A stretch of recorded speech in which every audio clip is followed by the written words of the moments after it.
Let me know if we're live, y'all. I think we're live. I believe we're live. Talk to me.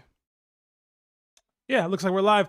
Hello and welcome everyone to another episode of the TOPT call-in streams. My name is Seb. I am joined here with my co-host Larry, as well as our mods and staff, Twilight and Toby. And this is the show where we have you guys call in on our Discord and give us your hottest One Piece takes, your theories, ask us questions, kind of whatever you want to do. The floor is yours. In order to participate in this, you will have to be a tiered server member of Warlord or higher. So become a tiered server member. You'll have visibility of the call-in stream voice channel that's dedicated specifically for these calls. But these are a lot of fun. Obviously, we struggle getting to calls consistently on the Monday streams, so we decided to start doing a separate stream dedicated specifically for you guys because we do want to hear from you. It's something that we've known has separated us from some other content creators, this engagement with the fans. So we try to dedicate a show specifically for that. Typically these shows don't have the twins, so if you have questions for the twins, relay them to us. We'll try to get some answers. Sometimes they pop in, but it's just not a consistent thing. But I am joined by Larry. So Larry, what's up, man? How you feeling?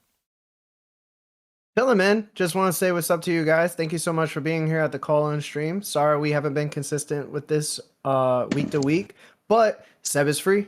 I'm here.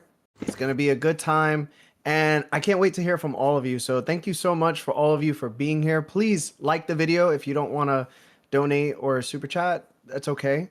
But I really love all of you guys. I appreciate you, and thank you so much, Seb. Yeah, man, this should be a lot of fun. We've had some really crazy chapters recently, so I really want to get a gauge of what people want to say.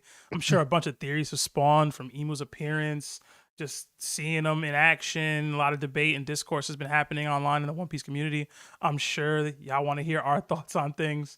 And we don't always get to everything on the pod, So anything you guys want to talk about. It doesn't have to just be One Piece. It could be One Piece. It can be any other anime. It could be any other series.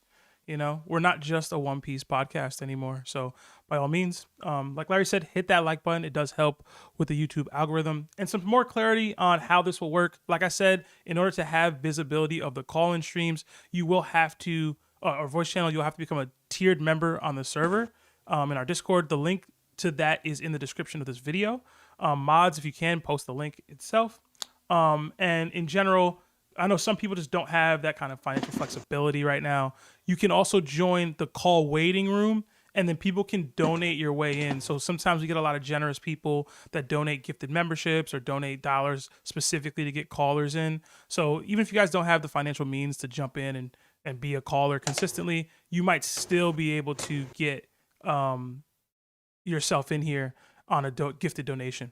So just one of the real cool perks about this community that we've built here, man. But all right, I do want to shout out chat before we get into the calls. I know people are starting to load up in the call only stream. Like Larry said, like the stream. But I see Nika D Joy Boy in here, Davey D Oaks is in here, Lace Up, Freaky TB, just so many people in here. Hit that like button. True Fuego, I'm calling you out, man. I saw you said you wanted to call a shout out. I got you, bro. I got you. Grim underscore is in here. I see Mikey D. Luffy's in here. Roy Boy Stokes is in here. A bunch of people in here. And I see a lot of people getting some gifted memberships, so appreciate that, man. Larry, you're already in here, bro. You don't got to be in here, bro. You don't got to be in the chat. Gotta answer the people, bro. I did want to shout out Davey D. Oaks. He donated a bunch yesterday, so we really appreciate him. Oh, boy. And apparently we missed one of his gifted donations or super chats because of the way the stream was. Just full transparency, guys, when we get too many super chats, it only loads up to 100 super chats at a time, including gifted memberships and stuff. So like if we get past that and we don't read the 100th one, it falls off. So I have to go through another means to like read it, and like that other means doesn't hold the gifted memberships or like the membership super chats. So oh man, the struggles of being first world. I'm letting people know the issue, bro. I'm sorry. It's a struggle. I haven't found a solution for that just yet. I'm working on it. But I did want to read that super chat from yesterday that we missed. So David D. Oaks gave us $5 and a 1-month membership. It says, #Larry can't make it clap. Hashtag solar flare. Hashtag a throat is a throat. Hashtag rocks over Roger. So, Davey, thank you. I don't know about all those super chats and all those those hashtags, but I appreciate it, man. I know you're in here now, so thank you. We did a couple more super chats before we start up. We got another 5 from David Oaks.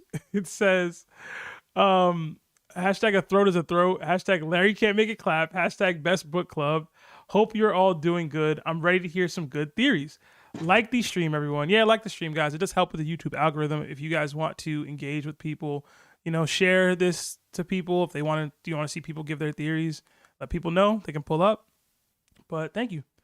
We got another 2 from True Fuego. It says, yo, what's good, boys? How y'all feeling? Hashtag a throat is a throat. I'm feeling good, man. I'm feeling good. I'm in a good mood. I had a really good week last week. I got to travel, got to see some friends. I got to meet a mod. I got to meet a Discord mod in person, bro. My boy Traverse. We got to chill on a boat, man. We was in Miami. We was having a good time, man. It was a good time. Little thoughts. I was. Yeah, I gotta stop that narrative, bro. My girl might start watching these streams. I need y'all to chill with that. I need y'all to chill. We got another 20 gifted memberships from Roy Boy Stokes. So thank you so much. Throw the Nakama fist in the chat. Larry, you said we have new emojis on the YouTube channel? Yeah, they were made by Red Eyes. They're the ones with us. It's like in our cartoon forms from the intro. Oh yeah. I have to send the new ones because these are a little small. The other ones are going to be a little bit easier to see and they're bigger. I forgot to do them though, so that's on me. Mine. Oh, let's go. I'm posting that. Let's go. I forgot that I'm Blackbeard. That's cool. No, they're clean. They're super clean. That's pretty clean. But thank you, Roy Boy. Guys, if you guys are receiving these gifted memberships, please throw the Nakama fist up or throw the new emojis up. They're pretty cool. We got another 5 gifted from David E. Oaks. So thank you again, man. Throw the Nakama fist up, people. That's 25 gifted. So each 3 is 1 potential caller. So I might have to do some math there. What's 25 divided by 3? I don't know. I don't think that divides evenly. 25 divided by 3? It's like it's closer to 7? Isn't it like 16? I'm retarded. I should say that. I gotta stop saying that, bro. My bad. What's wrong?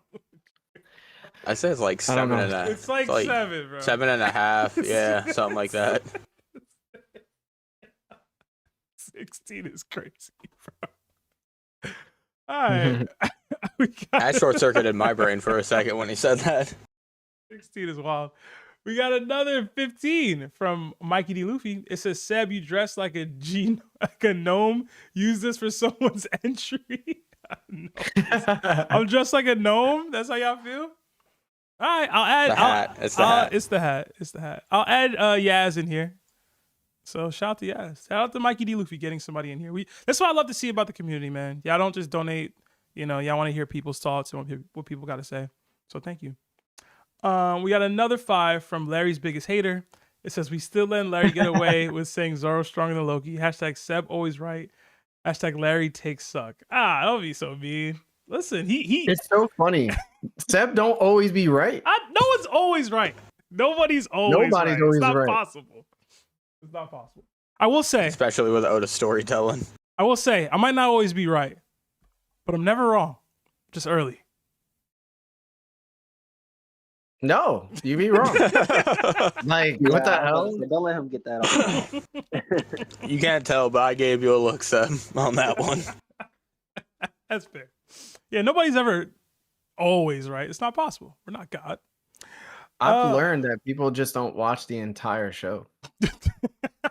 That's what I learned. You think they watch the clips? You think they troll people for saying you watch One Piece on TikTok like you didn't watch it? That's literal. They watch TOPT on TikTok. They're not watching the actual the stream. I think they get clips and then they're like, "Yeah, Sebastian knows what he's talking about," and they never get the context. We did get another gifted membership from David. Damien? Hi. I can't read this. I'm sorry, but thank you. Appreciate it. So knock my fist up. Whoever got that. Another 2 from True Fuego. Hold on, Seb, you got peoples now. Congrats, my boy. Yeah, something like that. Something like that. Another 5 from Reggie J. Oda not gonna approve the throat puns, y'all. And dang, Seb, you ain't tell me you pulled up with you and Traverse. I ain't know you, Reggie. I didn't know you was down there. I didn't know that. I never doxed you, bro. My fault. My fault. I'll be down there every so often though, so I'll hit you next time. But that's all the super chats for now. We did get enough to get a couple people calling in. So I think I saw BuzGroove first. So I'll have Buzz jump in here as our first caller. Buzz, are you there?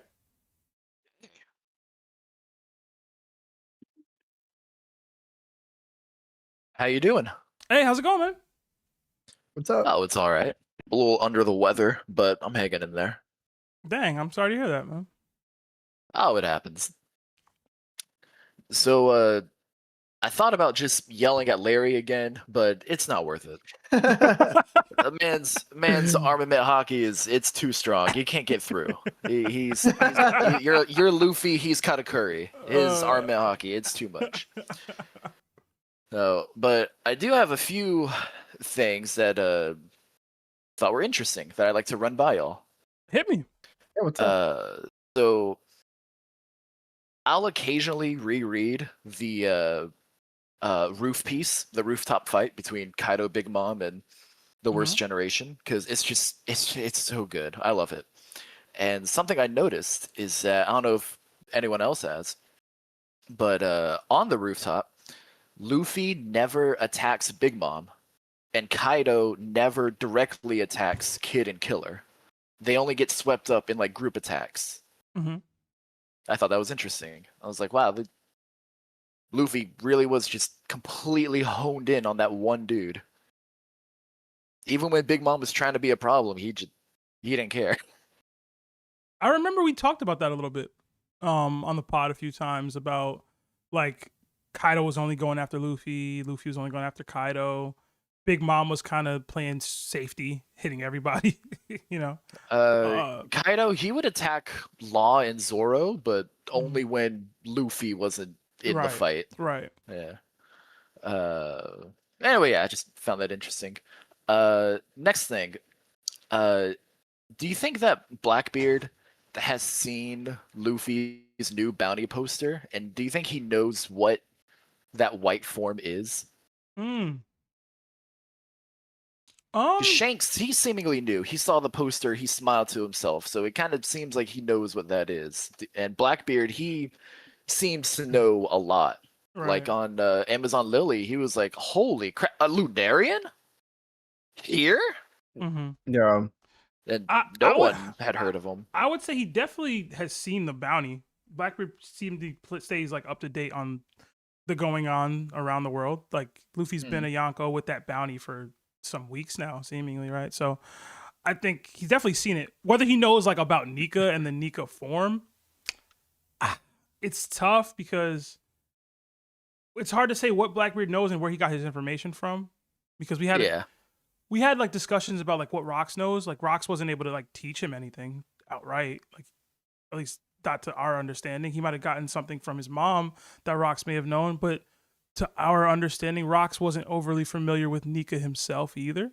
So it's like for Blackbeard to know of the form and its meaning, like where's he getting that intel from? If not, like if the person that he's like trying to emulate and trying to be like and trying to, you know, just naming his ship after his dad, etc., didn't have that information wholesale, it's kind of hard for me to be like, yeah, he knows what Nika is and etc. But at the same time, to be kind of pulling BS with Blackbeard's knowledge, right? So I wouldn't be shocked if he knew. I just don't know where he's getting that information from. So. Yeah, I think 100% he doesn't know what Nika is based on Rox not knowing who Nika was. All the information that's been handed down to Blackbeard, it's basically what Rox knew. I'm pretty sure of that by now. That's a safe it does bet. raise the question as to why Rox and Blackbeard didn't know about Nika, and I think that's just gonna fall into like the 800-year void. I mean the 100-year void, 800 years ago, and we'll find out then. Because we've had the conversation, right? It was hotly debated between Davey D. Jones and what he knew compared to what Joy Boy knew. So I have no idea, but I don't think so. I think 100% he just think that it's another form of Luffy's. Yeah, the only Interesting. thing maybe I might go like a little deeper is like apparently Whitebeard used to get drunk and talk about things and like in front of the crew. And Roger told Whitebeard a lot, apparently. So like maybe he gave some Nika knowledge out there to like Marco and the crew while he was drunk one day, and Blackbeard might have overheard it. But like, is he correlating all that immediately when he sees a bounty? Like I don't know, you know.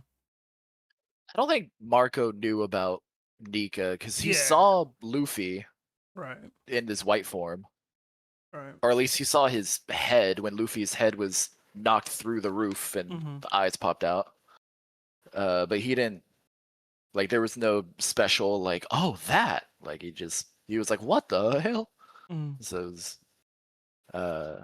anyway. Next thing, I got two more things, little small questions. So me personally, I think that Law will be there on Laugh Tale, like when we reach it, just because that's his goal, right? Is to find out the true history of the world. And so just because of that, I feel like it's fair to say that he would be there whenever they do find it. You know, whatever final war shenanigans lead to them being together. Do you think that he'll have a different interpretation for the history of the world? Different from what Nico Robin reads or has? Different from what Luffy may have? Who would have a different interpretation? My bad. Law, he's saying. Law. Oh, Law, because he would Larry, be at what I say about that Lockdown, armament hockey? you I know you love it. I need you to turn it down a little. said. Because he would be at Laptail. Yeah, I think he would be there because that's Mm. his goal, to know the true history of the world, and through whatever final war shenanigans, he would end up with them when they reach the island. And I'm wondering if y'all think that he would have a different interpretation than what the Straw Hats would. Okay. Well, I'll let you go, Larry. I have Look, a you about to theory, say but something. Yeah, go ahead. all right. So I've talked about the interpretations a couple times and what people plan to do after they learn whatever the truth is from Joy Boy. Depending on if you think Emu's immortal life is a punishment or not, you're going to go in a direction as the person who can grant immortality to ask yourself if someone has to be immortal. I think that question might come up. We probably need a figure to last a really long time instead of a short time. And it might be a punishment for this person to do so as well. Would that make the story better in One Piece for me? Yes, because now it adds a little bit more complication instead of giving us this easy answer of people are going to carry each other's will. We don't know how long the dusk will last. We don't know how long the dawn will last. Maybe there needs to be one person that constantly looks over both. And then we have to worry about the corruption of power throughout time. But it's about choosing the right person in order to, you know, reign over such a world. I don't know. I think we start stepping into that realm of philosophical thinking. And it would be nice because it would give Law more purpose to the story instead of being just somebody who can grant anybody immortality. But I could be just making things too complicated myself. No, I like the thought process behind Law having some additional agency here. I just have never thought of him actually being there when they get to Laughtell, because I've always considered it like a Straw Hat centric moment in time. And then whatever happens after that, like maybe they reveal things to the world as a larger whole. Law might be able to take place or get his information from there. But I don't know. It's like I feel like Law or anybody who's not a Straw Hat being there might make me feel differently about that moment in time. Like, I don't know. I wouldn't want Law there, I guess is my pushback. Like I wouldn't even want him there. That's Now, fair. as far as like his view on things being different from like Robin's or Luffy's, I'm with that. I like Law being his own character. I don't like him being basically an honorary Straw Hat. I would hope that whatever he does learn would make him take some sort of action that, you know, he sees he has some, I don't say worth or some role to play here, but like he wants to take his own, you know, actions versus like, oh well, I'm destined to do this or that. Like I don't like that. So I don't know. I wouldn't want him there, but like he has some role to play in this thing, right? So I don't know. I get you. I just figure like if it's not when we find out about it, then like when would be a good time in the story to show, if we even show in the story that and if we don't show in the story, then why even bring up his goal at all? But anyway, last thing, on December 18th, later this year, 2 movies are coming out: Avengers Doomsday and Dune 3. Which one are y'all seeing? Are y'all seeing both? Avengers, not even close. Avengers. Yeah. Hang. Listen, I watched the first Dune movie on a flight. I didn't enjoy it. Everyone tells me the second one is phenomenal. So I tried to watch Yeah, it. the second one's better. I tried to watch it on a flight and I couldn't get past the first like 30 minutes. So I'm going to try again on my next flight, maybe. I don't know. The clown movie? Come on, Dune? No, Dune. Oh, I thought you Dune. said it. No, watch No, it. no. Like watch the Dune movie. Yeah. Oh, okay. Never mind. My bad. Larry. First 16, and then you don't listen to what I was saying. Larry multitasking, guys. He, busy. Yeah, I mean, I haven't been following the Avengers movies since basically Endgame. Like, I just haven't. But I'm interested in Doomsday. I'm interested in it. yeah, like I love Doom. He's my favorite Marvel villain. So like I'm there. I'd like to see them both day one, like Barbenheimer, when Barbie and Oppenheimer came out the same day. Did you go see both? Me and my lady, yeah, Okay. me and my lady, we did the both in one day. It was fantastic. I would love to do that again, but she doesn't give a hoot about superhero movies, so I'll probably have to just eat that one by myself. But Yeah, I mean, we gonna see if Cap was the reason for all of it. You know what I'm saying? Bro decided to stay back. that's what I think. Like, I think some cosmic shenanigans happened when he was went on that journey to replace all the stones, like bring all the stones back at the that we don't see at the end of Endgame, and then he just shows up again as an old man. I think something happened there when he was going through time all willy-nilly. I hope they're good. Either way. I hope Yeah, Dune is Sebastian, please. Dune 2 is one of the best movies I've seen in a long time. That's what they say. Dune is an That's what they amazing say, Actually, man. The visuals, the music, the action, the acting. Oh my god! That's what they say. Fully on man. board with Timothy Chalamet. I'm Anything a he wants to Timmy do. guy. I'm a Timmy guy. That's what they say, man. I Oh, don't know. man. I don't know. I wasn't into Magnificent it. movie. I was Dude, not it's into it. it's no question which one I'd go see, mainly just because I'm unpopular opinion. I do not care for the Marvel universe. And ever? Like, you didn't care about the OG MCU, like when it was in its heyday? Spider-Man, the only thing. Other than that, couldn't really care for anything else. You didn't feel anything when Jeff Bridges yelled about a box of scraps? Yeah, it was Nothing? peak, bro. I It guess. was peak. Well, I guess Daredevil, the Daredevil show on Netflix went pretty that's That hard. show has been extended. tight. That's extended. That's not. I mean, Daredevil, the OG, and then apparently the newer ones have been really good. I haven't watched it. So Born Again's been really good. I gotta check it out. But Buzz, appreciate you calling in, man. Thank you. Oh, Yeah, Buzz, love it's being great here. hearing from Love you. you boys. Yeah. And Well, you too, man. Thank you. Feel better, man. I definitely hear the nasaliness in your voice, bro. I hear something. I'm glad someone's paying attention. All right, you boys take care. Listen, bro, just put an egg on top of your head and put 2 Russell potatoes under your arms, bro. I'm not doing any of that. I don't know what the hell you just said to me. Put an egg on my head? Yeah, bro. What You gotta old take it away, wives' bro. tale is this? Listen, That's egghead an comes from old wives' somewhere, bro. I don't know. But all right. Old wives remedy right there. Mm. Anyway, love y'all. Take care. See you, man. Take care, bro. What was that, bro? What remedy? Why do I feel like I've heard it before though? Right. Hmm.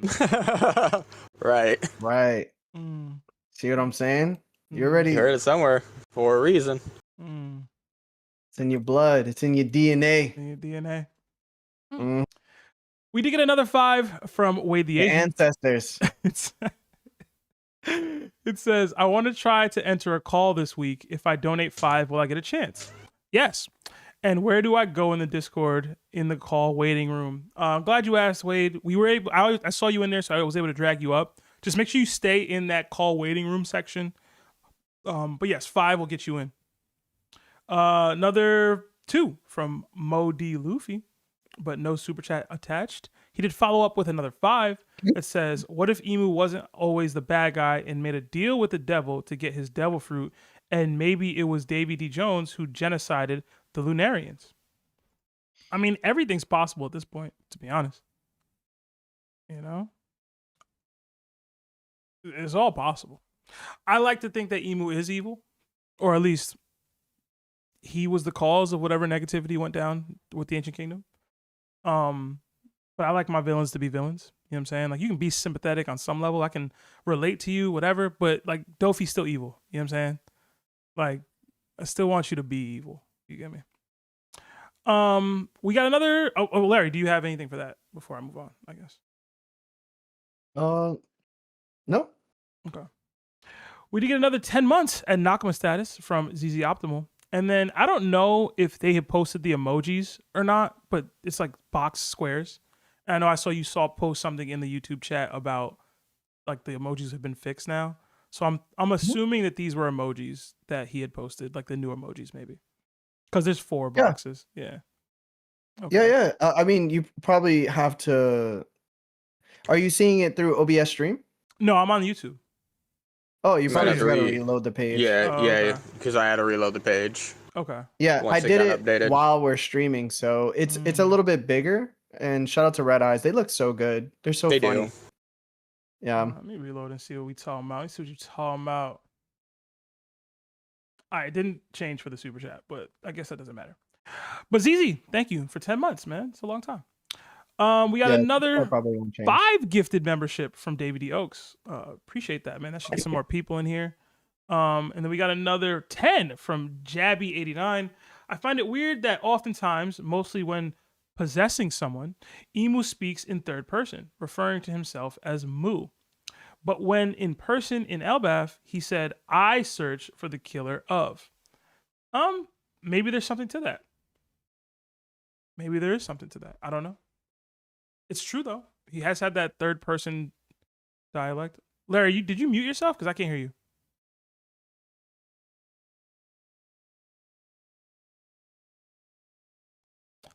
You hear me now? Yeah, I can hear you. You came in. Talk again? Hello? All right, now you sound good. Yeah, I would say that's better. Yeah. Came in real choppy Alright, there. So, I think it depends on the person he's talking to.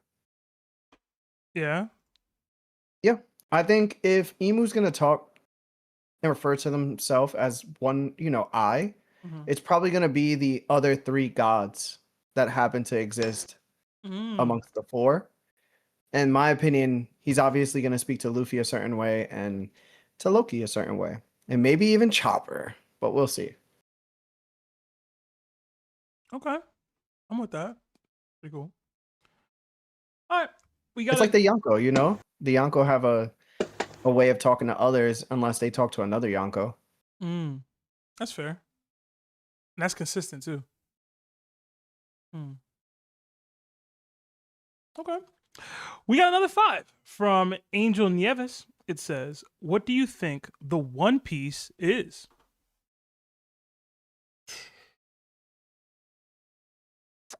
It's funny. I've had theories about this series my whole like adult life.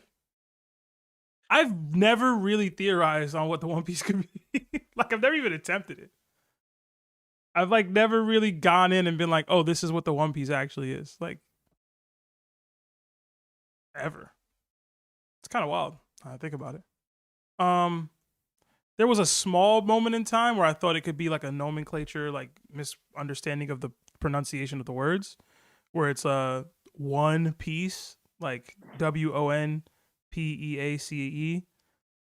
I didn't really like it, but there was a time where I thought that could be the case. I don't know. Do you got anything, Larry? I don't really have anything for that. I really don't.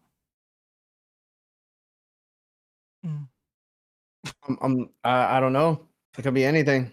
I don't think it's gonna be something silly. I think that's the only thing that I don't think it will be, and I also don't think it would be friendship. Yeah.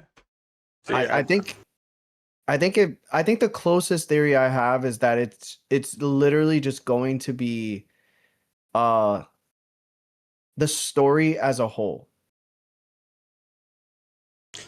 See, I was thinking something more along those lines too. Something like it could be like basically ground zero for everything we know about how the lower world initially got split up. I look at it from an aspect where like this story throughout One Piece has been littered with pieces. We received a puzzle piece here in Thriller Bark. We received one in Fuchsia Village. We received one at Mary Joa. We received one with the Yonkos.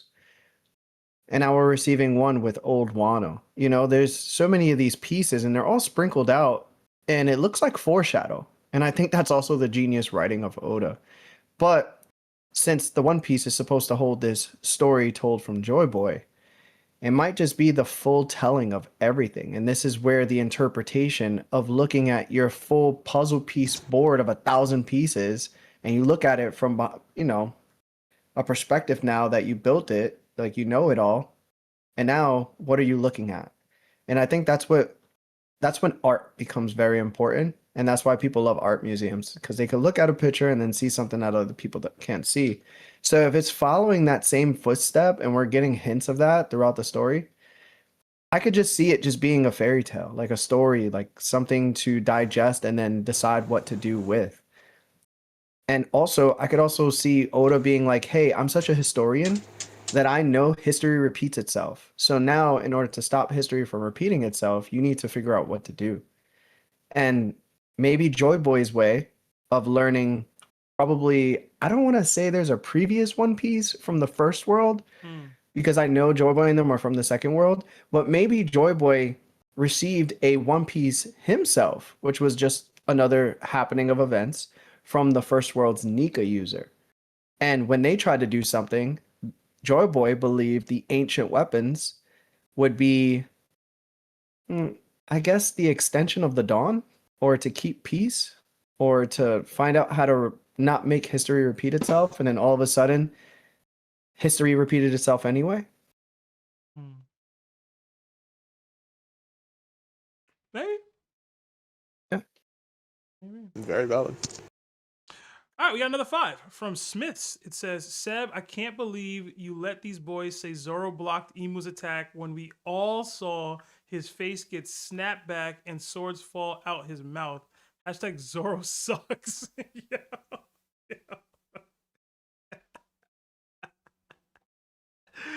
Listen, You know what's crazy? We argued enough about it, bro. I felt like it was enough. I don't care about those moments enough. They pointed out that Imu might have shot 3 shots at Zoro. I saw that. Yeah, I saw it on Discord. They were saying one hit the sword, Zoro blocked it, one hit his face, and then the other one hit his shoulder. Or he might have dodged one, and then the one hit his shoulder. Mm. Pretty impressive. Larry charging his ultimate. I'm not gonna hit it, bro. I promise. I promise Oh, I'm not gonna man. hit the ult. Yeah, we haven't seen one dude who was posting that fight scene scenario out in a minute. Oh yeah, I hope he's all right, bro. I hope he's all right. Not for real. Yeah. I think he left the fight kind of hanging. Mm. All right, let's get to another couple calls in here. Let's get Scardine because I feel like he was the next person I saw. Scardine, you there?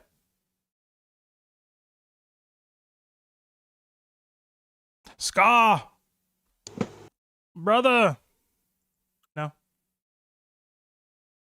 right, I guess not. Ooh, was that him? Ooh. I think that was him. Yeah, Scar, you there? I saw the green. I heard it. Yeah. Ooh.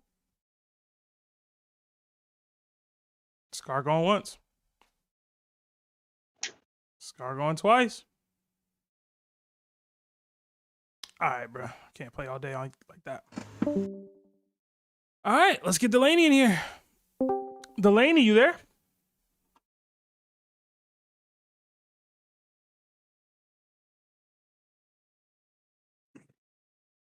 Y'all hear me?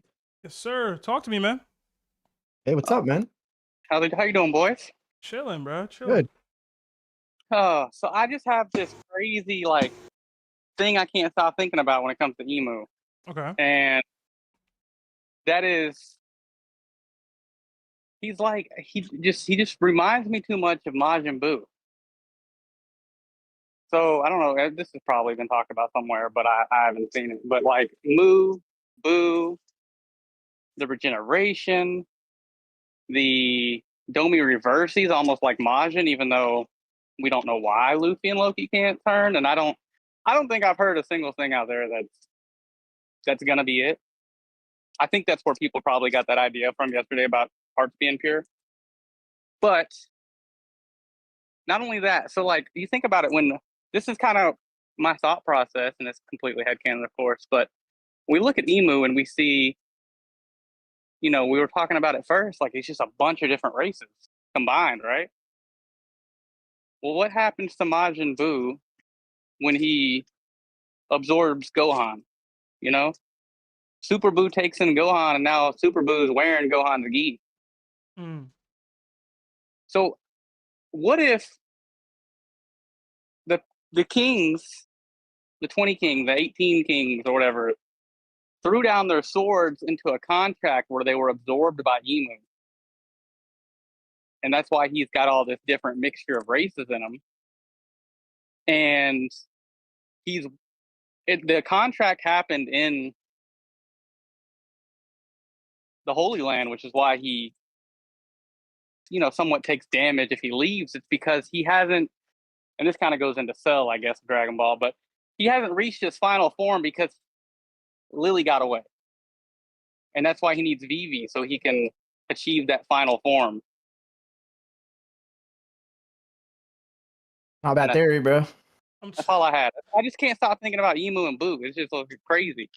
And I guess Cell has that perfect form, but he has to absorb 17 and 18. I like the notion that just when you first said it, I already know that like Oda's like a huge fan and used to work with Toriyama. Yeah. So I wonder if his final villain would have some paying homage to like one of the more iconic villains for Dragon Ball. So that's very possible.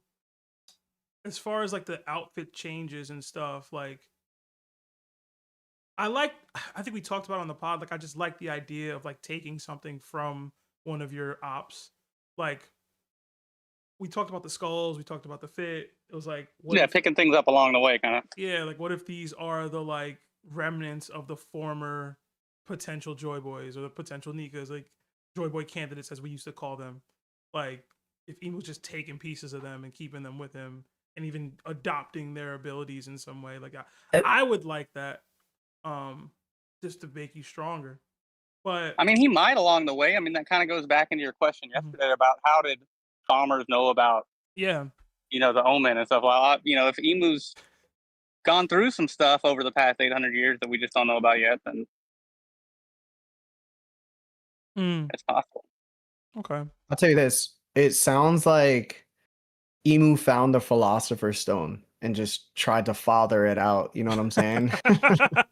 You think so? But that's what it sounded like from what he said. It also sounds like, what? But that would be a good point as to why he refers to himself in the third person sometimes too, because he's got multiple people in him. Right. There was another. It sounds like he also had like a mini human instrumentality program from Neon Genesis Evangelion where he combined like all the consciousness of these beings. I don't know if I like it though. I'm gonna be honest. It sounds cool, but I think I'm so used to the idea of this happening. I don't know. It's just crazy to me because of these 20. We hear about Joy Boy having to fight the 20 kingdoms, and I mean, I guess the other guys would have to be strong too, because I just see Joy Boy versus Imu. But because you look at the rest of the celestial dragons, and I mean, other than Dofi, none of them are worth a dang really, except for Dofi, Garling, I guess the God's Knights. But I mean, the actual other celestial dragons don't seem like they came from anybody powerful. So I'm wondering if when he refers to them as fighting the 20 kings, if that's just all in one kind of thing. But who knows? I mean, I can't stop thinking about Boo and Imu for some reason. So He's gonna be Muhan. He's gonna be Muhan. Oh man. Okay. No. You're about to be Push come to shove. Push come to shove, bro. Remember how Kid Buu was defeated, bro?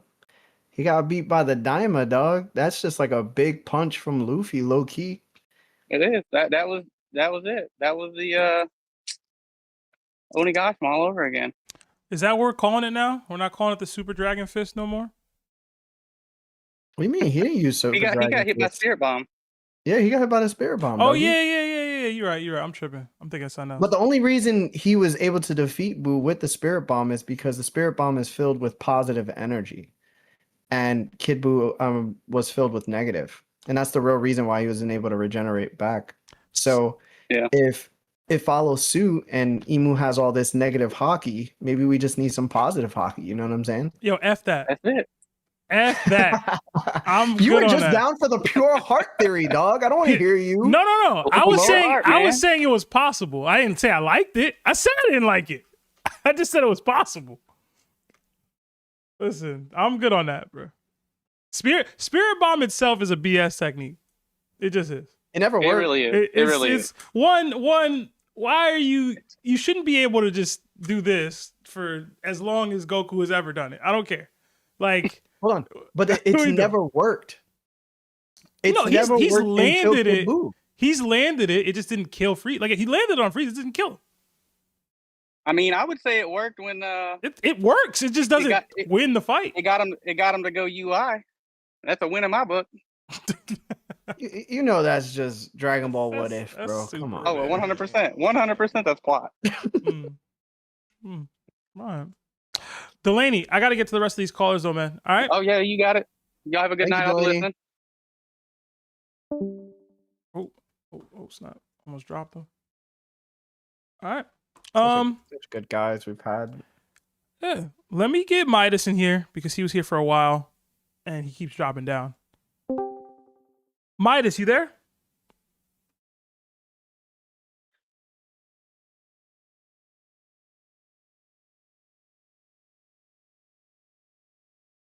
Midas, you said yes, sir. Talk to me, man.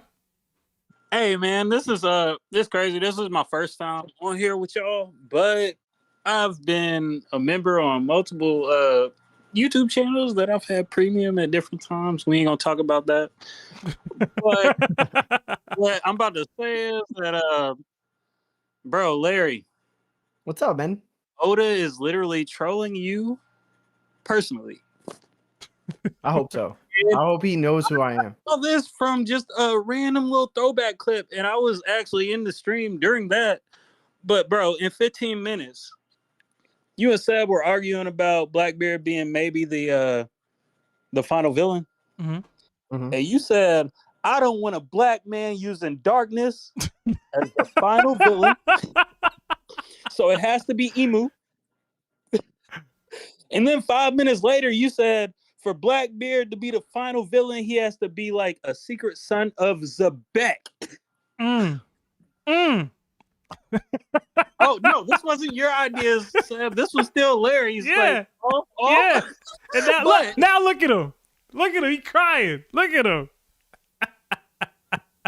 Bro, I think he might be trolling you for real, because that was before it came out in the chapters. And when I rewatched that just as a run back, I was like, wait, what? Yo, what episode is it? Do you have the episode? I'll clip it.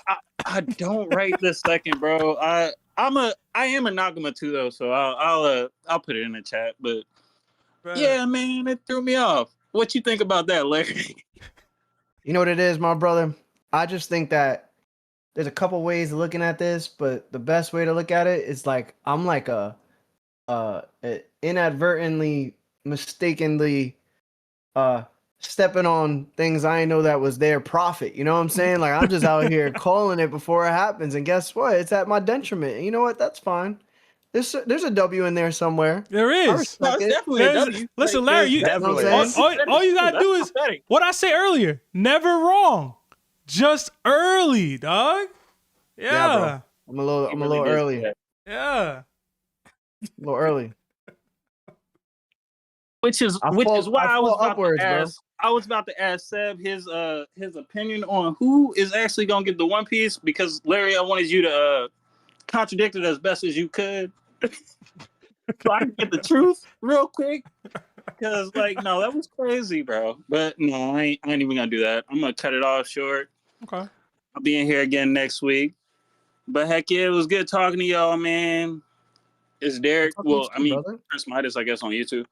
But yeah, also about my fault. About dude earlier. I think it's more Kishimoto that he's kind of really looking and kind of, portraying Emo as like it's more of the Otsutskis for real.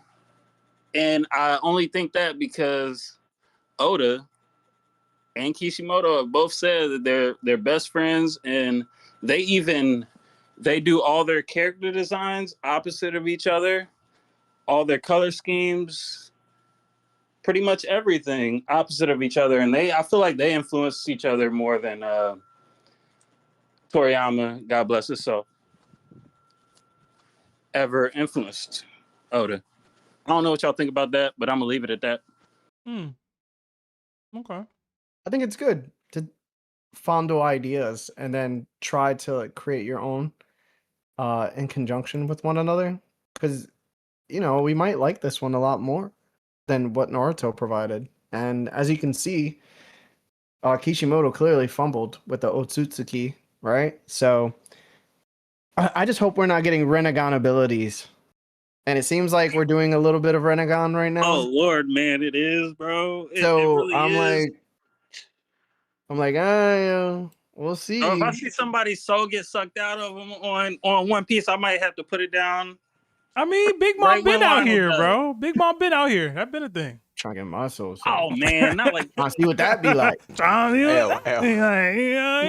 I ain't never had that in my life. can't argue with you. Midas, man. Good hearing from you. Hey, heck yeah, man. I'll be around. I'll be around for sure. It was good talking to y'all. Peace.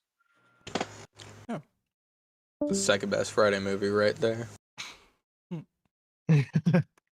Trying to see what that be like. Another 5 from Fatty G's. Larry, what's your thoughts on Space Racer in Invincible? I feel like homie could really just blick Thrag down if he get the shot. I love that he's voiced by M'Baku from Black Panther. I don't know the actor's name. Winston Duke. Winston Duke. Yes. So I am a fan of him. I do think that the animation isn't serving Racer as much as I thought it would. He does seem like he should be more powerful than he is. And I get that the gun is what makes him powerful, but he does seem to lack a lot in the show. And I was kind of disappointed by that. I understand there's a huge difference between the show and the comics so far. So I'm just enjoying the character that he is. And yeah, I hope to see more of him because these guys are going to Earth. So I wonder what he's gonna do in that meantime to stop it from from the invasion. So Okay. I gotta catch up on Invincible, man. Another 5 from Desto. Larry, if my pure heart theory right, I want a lifetime membership to the pod. LOL. Hashtag Zoro on top. I don't even know how we would do that. Can we do that? I don't think we can. I'll just donate every single time to him only. Okay. All right. I mean, I guess you're gonna agree to that. I don't think there's No. any. Yeah, I was gonna say I don't think there's any actual stakes here. All right. Let's get Mario in here because every time we do these call-in streams, Mario late. You know what I'm saying? And he ends up having to rush his call or whatever. Mario, you in early today, bruh. Yes, I wake up, I immediately check the time. I was like, okay, there's still time. So I just joined. Talk to me, man. Larry here. Okay. Yo, Larry here? Yo. Hey, Larry on cam somewhere? Yo, that's handsome boy. Handsome boy. Good to see Larry on cam. Yo, handsome. All right. Thank you, I bro. want to talk about something that you guys talked about in like a previous pod. Okay. I'm pretty sure it's like a break week pod about the solo leveling hate. As someone who favors that book or that manhwa, the person who read a few times before back to back, people hating Don't it spoil on it. Oh just yeah. Before we I won't continue, spoil. I won't Mario, spoil. we are both Yeah, I won't spoil. anime only for solo leveling. Yeah, Do yeah, not I know. say So I'm not gonna spoil. I'm not gonna spoil. You know? Alright? Just don't worry. Cause like it's crazy how people like Dragon Ball but hate solo leveling. Like people said like that it doesn't have plot. Like I don't see Dragon Ball having a plot. Like it's just Goku fighting, bro. Like they like that, but they hate solo leveling. I don't get it. And like there is a reason why Song Jin Woo became who he was, right? Or why did the system chose him to become who he was? So like I'm not gonna spoil, but I'll say there's a reason and there's a plot. It's just not fully shown out yet, right? So now we're on the early stages. I feel like after season 3, it's gonna be more deep into plot to why he became who he was, or like what the system chose him. So like just wait for it. It's good. It's gonna get good. Trust me, bro. It's already So good like to me. I'm rocking with it. It like people said like they watch it for the fight scene, or like it's only good for the fights, bro. Like Dragon Ball is also like nine times out of 10 Goku fighting stronger opponent. That's pretty much it. But people like that. I don't know, man. It's contradiction, bro. Like you like Dragon Ball, which is like fighting 9 times out of 10 Goku, like fighting what Broly, fighting Jiren. I do agree that those are peak fight, all right? Those are peak fights. But you cannot tell me you like Dragon Ball Z because of the fight, but you hate Soul Living because it's plotless. Like, cause like for me, from how I see it, Dragon Ball doesn't really have a plot. I don't know, cause like it's about Goku fighting the Dragon Balls, revive, fight again, fight, die again. Like that's pretty much it. I don't know what's the plot. Like I do agree like Dragon Ball has more character developments than soul leveling, but hey, it's called soul leveling for a reason, bro. Like it's like watching Crow basketball and expecting to see some baseball in it. It doesn't make sense, right? Like because like it just doesn't make sense if you want to see other characters in the anime called solo leveling, you know, like it's named that for a reason. So like people gotta stop hating it, just read the book. If you hate it after you read the book, you can fine, you can hate it. But if you said the anime is trash, like you gotta read the book, man. Like the book exists for a reason, bro. Like it exists for a reason, bro. Read the book before you slander this shit, man. It's Language, good. Mario. Oh my bad, You good? I think that's it. I don't know what to talk about, to be honest. So there's a couple points I Fire missed chapter. when I talked about it before on Solo Leveling when I was on Yeah. the pod. And one of the main points is like a lot of people complain that there's no story behind Solo Leveling, but they forget that the double dungeon happened when Sung Jin Woo was the weakest hunter in the world. Yes, exactly. Mind you, right? Yes. So even Mhm. when you look at the double dungeon, you can clearly see that there's some Kartinin, I think that's what it's called, the demon world's writing, on the stone with the book inside of it that they were reading from. So that directly connected to his mother actually getting the potion and him having the little demon girl point where to go because he couldn't read any of the demon language. So that's something that the storyline has never flourished at all. The other one is, like you said, the system itself picking Jinwoo for whatever reason. Also, the prophecy that exists at the end of the anime when his dad is looking at these two beings that come through a portal. Not only that, how the portals go from blue to red. Not only that, but the guild creations itself within the entire world. We only saw Japan's guilds. We never saw all the other guilds. So if there's guild creations, there's guild like power structure. And we didn't even get into the we only tipped the iceberg of that story plot, right? Yes. And then you Exactly. got bro, there's so much, even just becoming the There shadow is monarch. so much more. Yes. Exactly. So There it's is like so much more because, like, I think people forget Song Jin Woo is not your average protagonist who's gonna save the world. Because, like, from his motivation of being a hunter, despite being the weakest, is to help his mother wake up from the eternal slumber. Because, like, that was his goal all along. So, like, because, like, I understand that, so I didn't expect Jinwoo to go be like a superhero to like save every single one from like every single disaster, right? That's why the moment he awakened his mother, like his lifelong dream or goal for like his whole journey is to awaken his mother. And after he awakens his mother, he just doesn't really care about much because when you see the Jeju Iron Ray, like he can choose to participate. Like he just like I'm done. I mean, like I awakened my mother and I got enough money now. I'm done. Like he's done. He's not your average protagonist who's gonna jump into fire every single time. Because yeah, like it's so the the system that make him do that, and the right. motivation is his mother. So the other plot point too is that this all occurred 10 years ago when all of this Yeah. started popping up inside of the world, and there was never a reason as to why that was happening. And that's very important to the story too that I think people just overlook because what's happening is you're on a solo journey, which is basically an RPG, and you're leveling up with this guy who clearly doesn't want to be Yes. weak anymore. So the story is never going to come in full circle until he gets to the point where the story needs to take place. And that's really it, bro. If you missed all those story points, then you really don't understand Solo Leveling. And that's why Solo They Leveling don't happens to understand. be one of the best animes that has come out, in my opinion.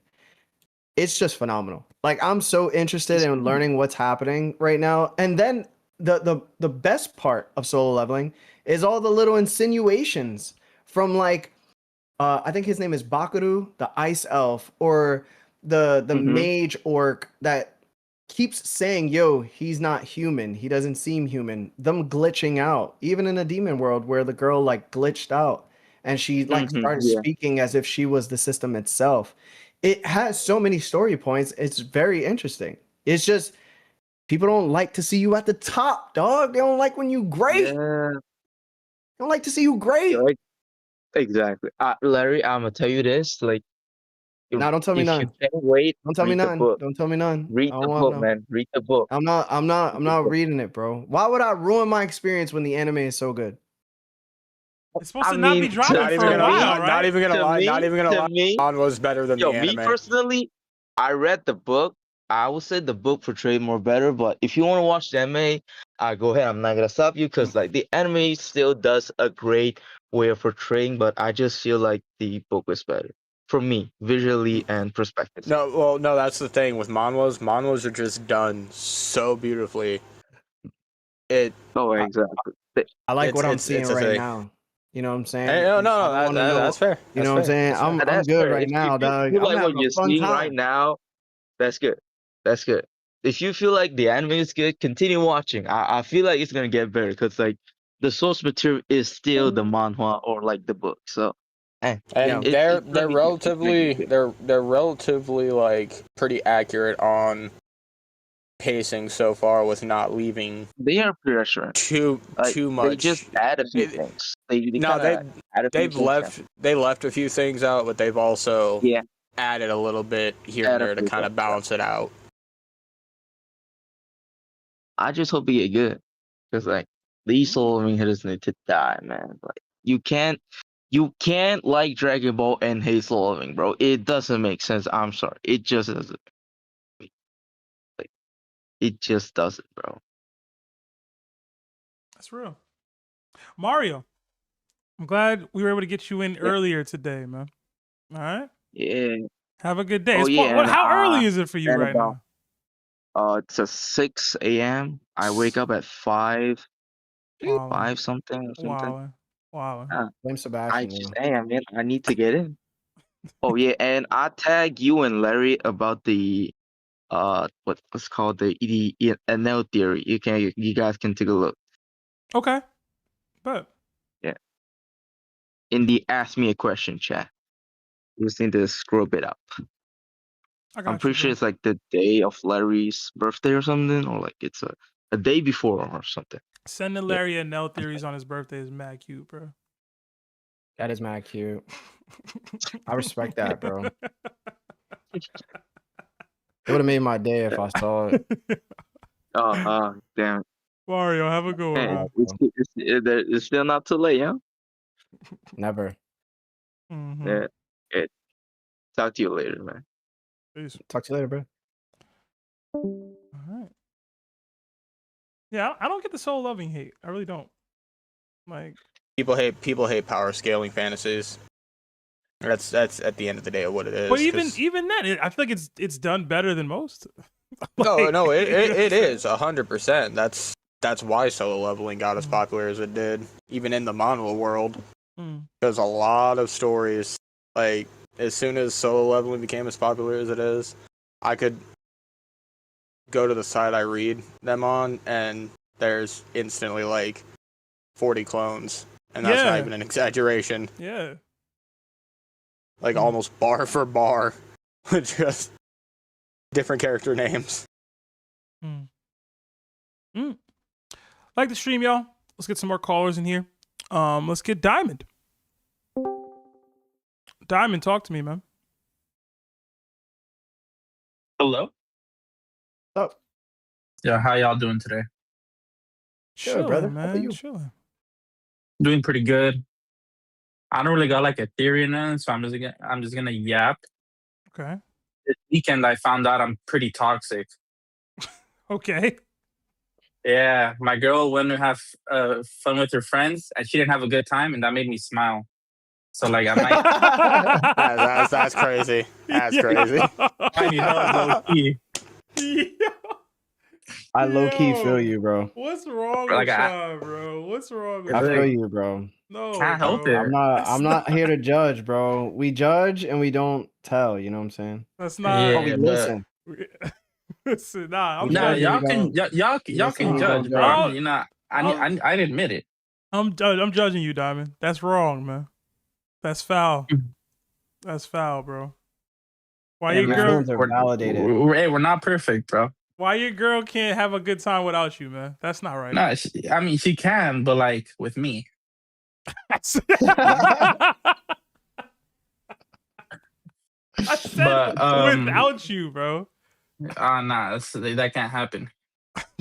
Good for you, bro. No, it's not Live good your for him. That's terrible. Live your Hey, truth. Yeah, at least he's accepting it. He's admitting it. Yeah, I mean, I'm accepting. It's the first it, bro. step. That's the first step. Is acceptance. Seek help, man. Nah. What was I gonna say? There's that BetterHelp link. Yeah, and that's too much. I'm sorry. What was I gonna say? Oh yeah. I was listening to Mario's calling earlier about solo leveling, and like a big reason why people hate solo leveling is because like in the manhwa space, like a lot of manhwas, they'll have the typical black-haired MC who like will die and regress back to years in the past with the system, and that's pretty much like a copy and paste all over the manhwa community. Like I'm sure Twilight could he was kind of The just best saying way- it. Yeah, he was kind of just the best way to explain it is solo leveling in the manhwa space is Dragon Ball in the anime space. Can he beat Goku though? Can he beat Jinwoo? Yeah. Like that's how they moving? Yeah, literally. I'm not even kidding you. Every comment he's section on not. every manhwa. Can he beat? But not gonna say any more on that. Yeah, but that's the premise of like where a lot of solo leveling hate stems from. because like in my library, Diamond, just make sure you're not no, spoiling. I'm not gonna spoil man. it, but like it's like a isekai for anime. Like the person dies and goes to another world. That's kind of like the main template manhwas use.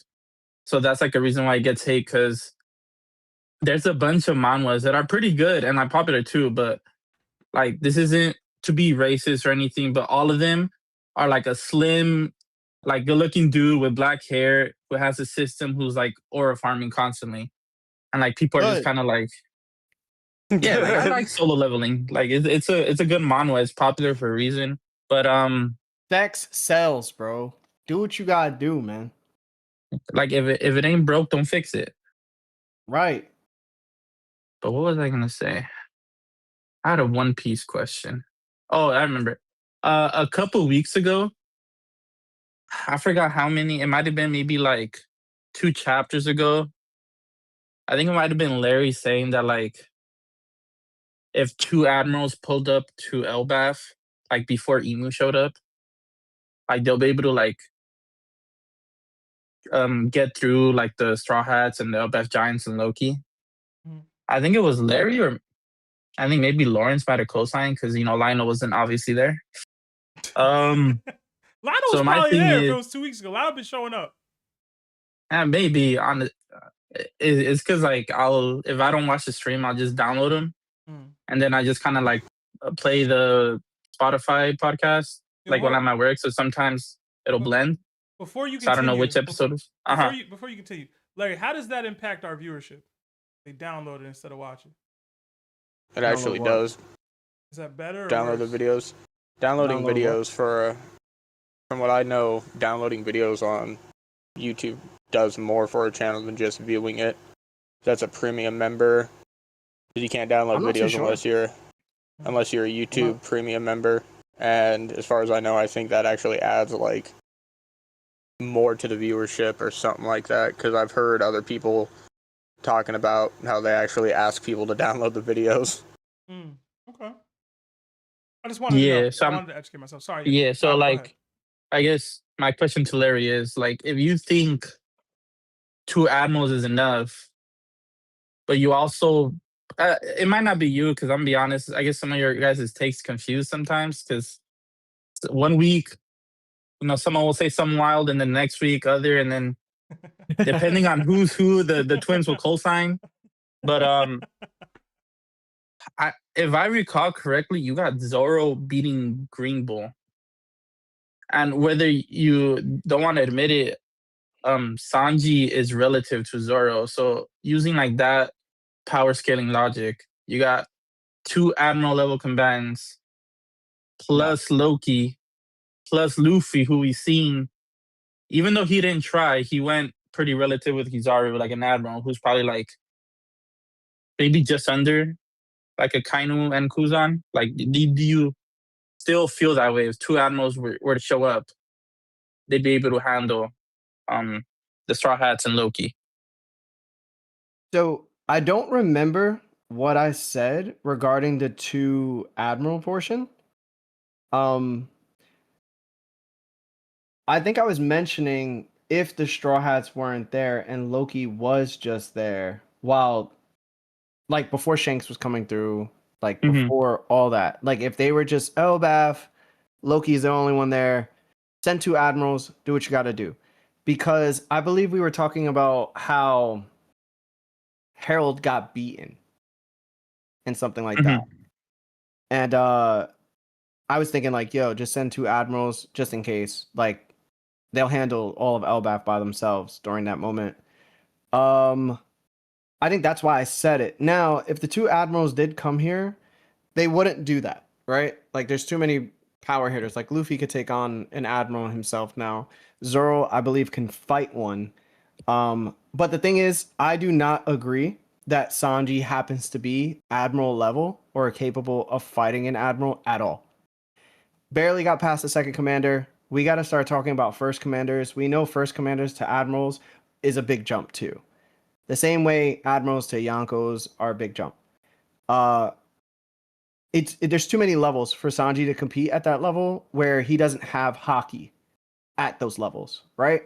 First commanders are willingly using Conqueror's Haki and then an advanced form of some other Haki, right? Or they have some specialized Devil Fruit or genetically are just superior. Or even Ben Beckman, who happens to be very... The insinuation is that he's close to Shanks's level, if not, you know what I'm saying? Like, there's always this relevancy of like special characteristics within the first commanders. Sanji has a special characteristic, but it's not of a first commander level because even Queen was throwing him all around and he was still getting damaged. Okay, so unless Sanji, and this is what most people don't get when I talk about Zoro, unless Sanji has the Haki facilities in order to compete at a Snake 4 Luffy level, he won't be able to compete with an Admiral. And currently, right now, I don't believe that he has those Haki properties. He's, 1, never shown it. 2, he doesn't have advanced observation. He doesn't have Conqueror's Haki. He doesn't have the things that you need in order to fight an Admiral. Nonetheless, be a first commander. So I don't think that he can just body an Admiral or even come close to beating one. It's not happening. Now, where I say Zoro has a chance, it's because Zoro does wield Conqueror's Haki, and he's wielded it 2 arcs ago. So I'm a Haki guy. I'm not a Zoro guy, though.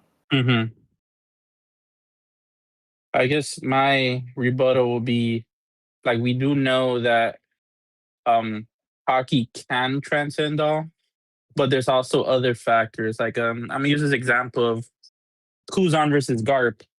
Even though Garp was in his old age, he was like relatively healthy for where he was supposed to be, and he was about to he was using Haki hardening, and when him and Kuzan clashed, but then Kuzan used Haki and then used ice on top of his hand. So like using like that type of sequence, wouldn't Sanji using the Ifrit flames, which are like the hottest flames he has currently, plus the Haki underneath, plus whatever like however like much stat boost he gets from his German genes, you don't think he's able to like obviously not do like advanced Conqueror's attacks, but like mimic the not mimic, but like do like as much damage as Zoro can. I mean, obviously he can't like one kick won't be a Conqueror's coded slash, but like when Zoro used his attack, it was 1 attack, but it was 3 swords, so maybe it was like 3 attacks. Sanji did like a 8 or a 9 kick combo, so you don't think Sanji could like obviously one singular attack won't do as much damage as Zoro, but he's able to like stack them with his like combos. You don't think he'll be able to like hurt an Admiral? I mean, it depends on the Admiral, but let's say like Green Bull or Fujitora, since those are like collectively the you know quote unquote weakest Admirals that we've seen. Yeah. I would still say no, because if that was true, if weight equaled power and Devil Fruits equaled power, then somebody like Harold versus Rocks, Harold would have just dominated him with weaker Haki. just because his mass and size would have mattered in that fight. But as you can see, because Haki makes everything relative to everything else, Haki is the dominant force. Therefore, Herald's weight no longer matters. Devil Fruits no longer matter. Unless you have Haki that's comparable or can overpower me, that's the only time you're going to win if I have those Haki facilities. This is why most people who don't want to eat devil fruits don't really even need to, because they can compete at those levels. Now, the only time devil fruits or mass of weight actually matter, it's when your Haki and my Haki are equally even. Now it comes into term, my weight takes control of the fight, the same way a devil fruit would take control over the fight. And this is specifically stated by Garp and Roger, who said this about Domi Reversi Rocks, who was one, bigger than him, and two, his Haki output was bigger than theirs. And then what happened? They came to the conclusion they needed to overpower his defenses of Haki in order to even damage him. And guess what? They did that, but at the cost of them passing out. So that works in every other way throughout this story. So if Sanji only has speed and only has a kick with a flame on it, he's not going to bypass anything that everybody else has that regards Haki. So his Haki has to surmount theirs. It has to be on par with theirs in order for the Ifrit Jambe to even take effect. So it's not going to work, especially with these top tier guys, because now we're at the end of the story.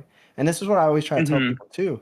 You're at the end of the story where most of these guys are Roger level, Whitebeard level, Garp level. Like any of the guys that you thought were super, super strong or you consider them top 10, look at the top 10 and tell me what kind of Haki do they have. If you can't say that they don't have any of these Hakis, then you know obviously that's what it takes to get there. So, I agree. Yeah. But I guess Sanji has to learn Haki, brother. He has to get there. And you can't just give him things because you think he deserves them. No, he has to earn them, one. And two, he has to get there. He has to use it a couple times in order for him to compete. That's the difference between him and Zoro. Zoro's already at this level 2 arcs ago. He's been doing it. I guess that's fair. I guess I was gonna rebuttal against the Rocks part because, like, even though he's like a lot smaller than Harold, like physically he's like an ancient giant. Because when he let go of like Eris and Blackbeard, he just swung once, seemingly with no Haki, and he like split that big mountain in half. But that was pretty much it. But no, I agree. Yeah. That's how it works, my boy. All right, Diamond, you done with your yap session?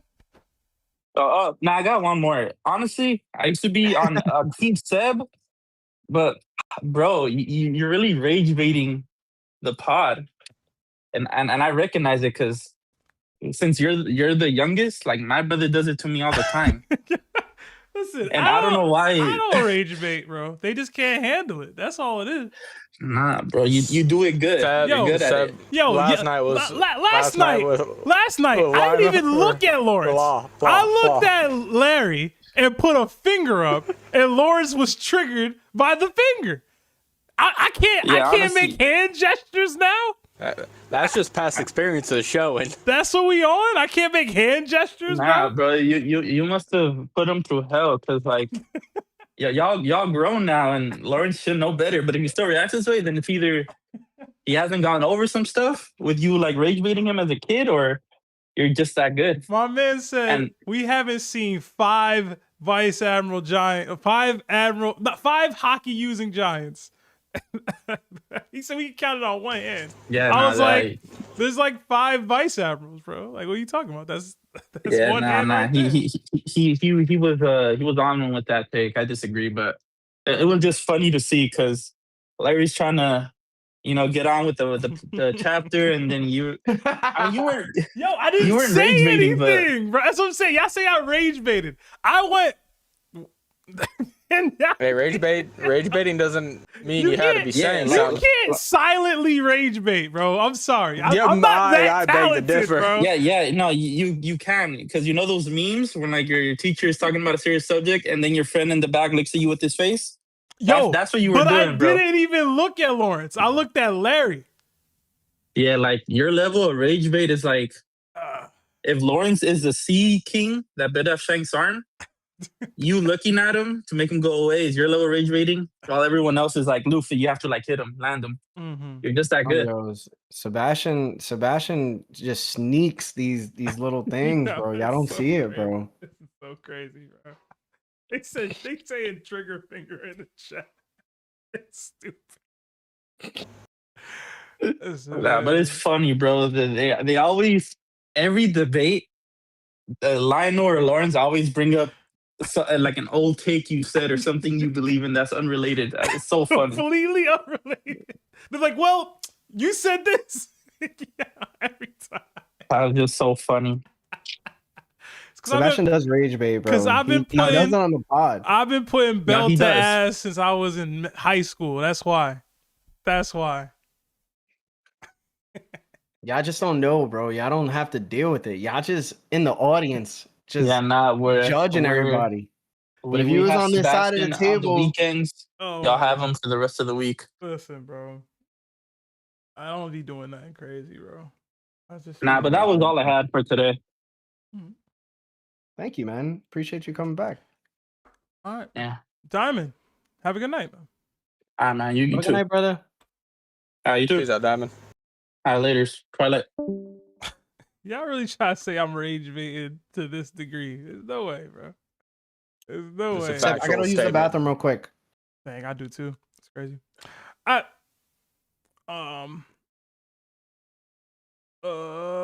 say I'd read the super chats for you while you went, but yeah, those super chats are actually specifically a theory.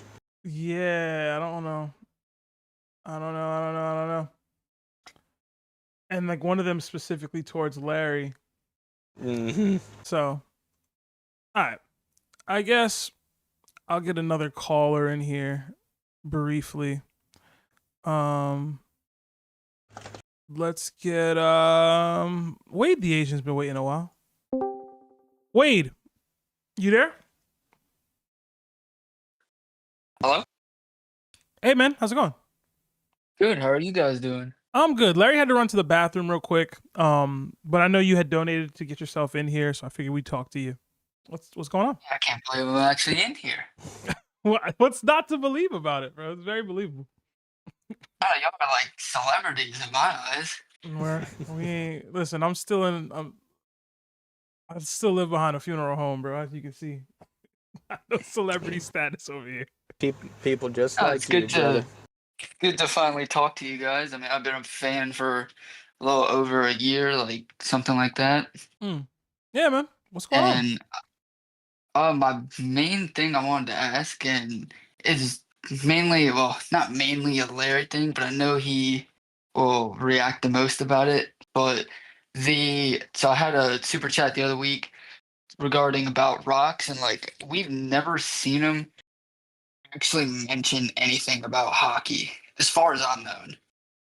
And so Larry always talks about, he was the best in all of those regards.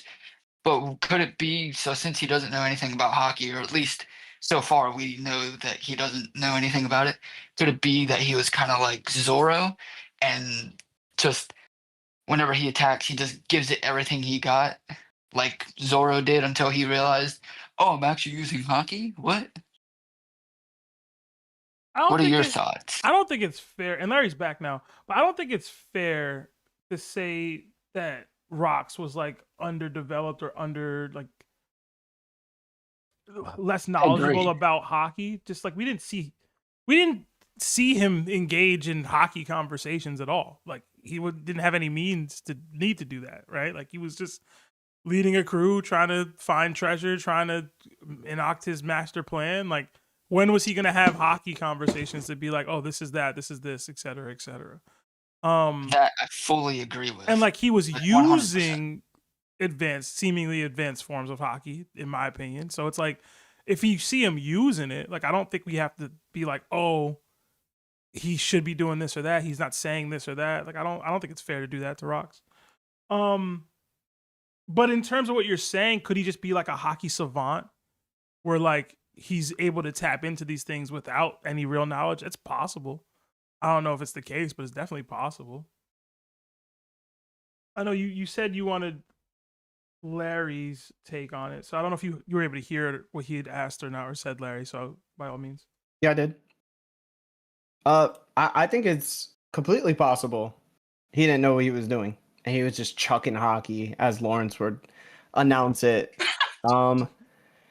I do think it's possible though too when you take like a genius, like a true genius of a child, and you introduce them to math, or they just start counting on their fingers. Eventually, they can just like do the hardest of math problems. You know what I'm saying? Just even if they're not taught the formulas and stuff like that. That's also possible when they're geniuses. And I think that when it comes to people like Luffy or like Zoro, for instance, or maybe even some of the best guys ever that know hockey, they instinctively do these things, I'm pretty sure there wasn't somebody that Harold had fought, and yet he used Advanced Conqueror's coding off rip against rocks. That's I don't also think he true. had any adversaries in order to push him to those limits. He was a very strong-headed guy, and he was also very ignorant at the same time. He just grew into that when Ida started coming around. I can tell you right now, it's very possible. Very, very possible.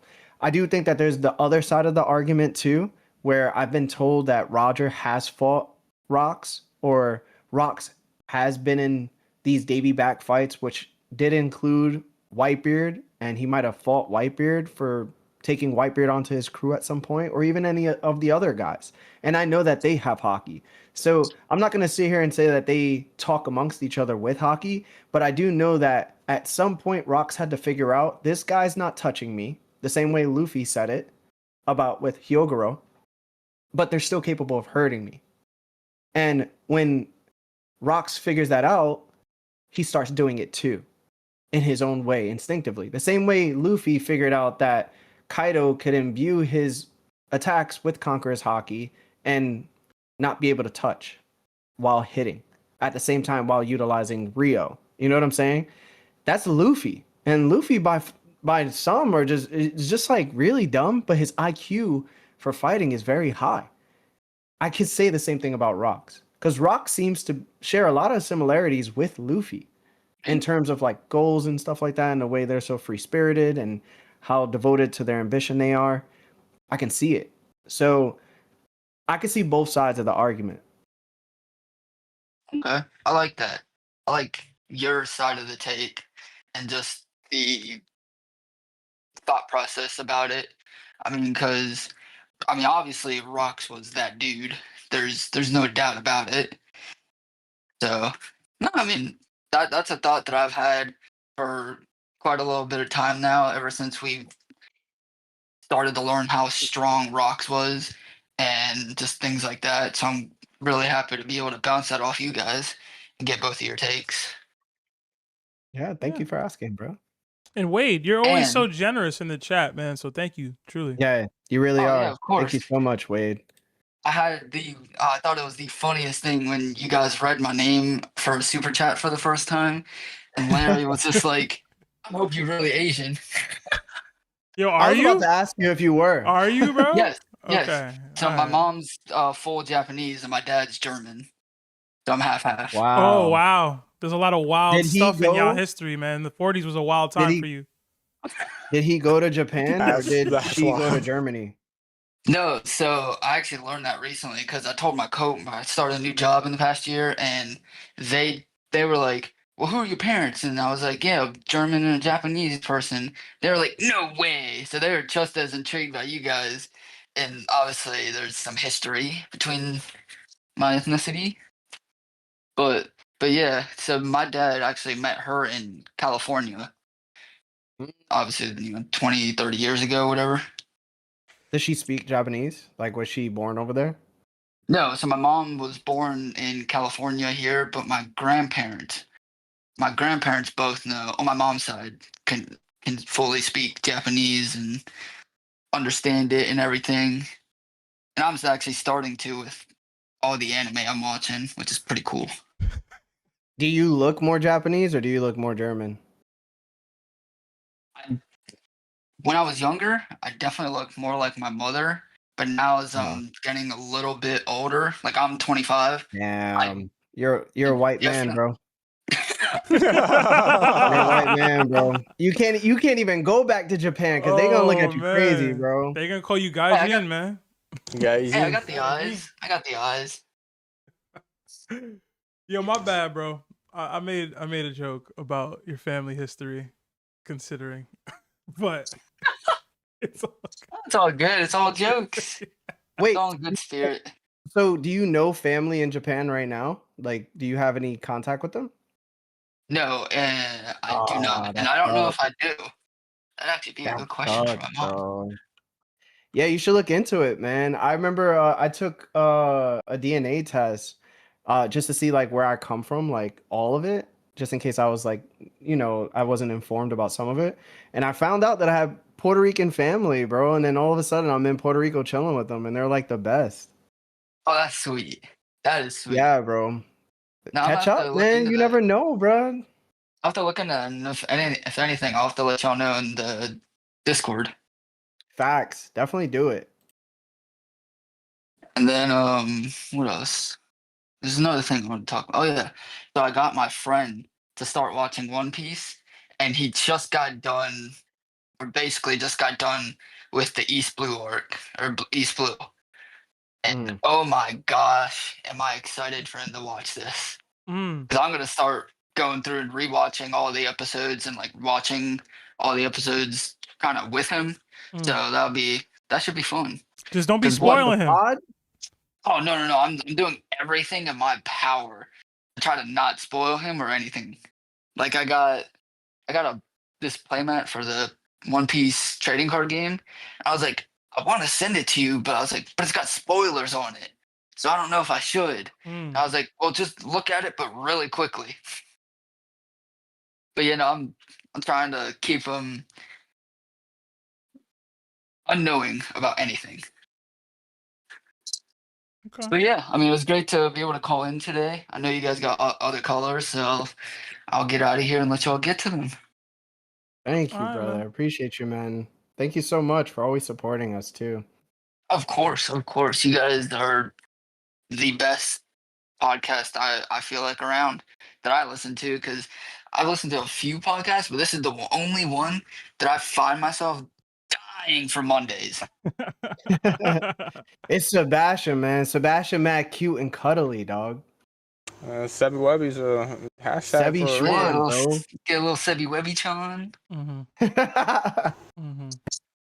Hey, but thank you guys.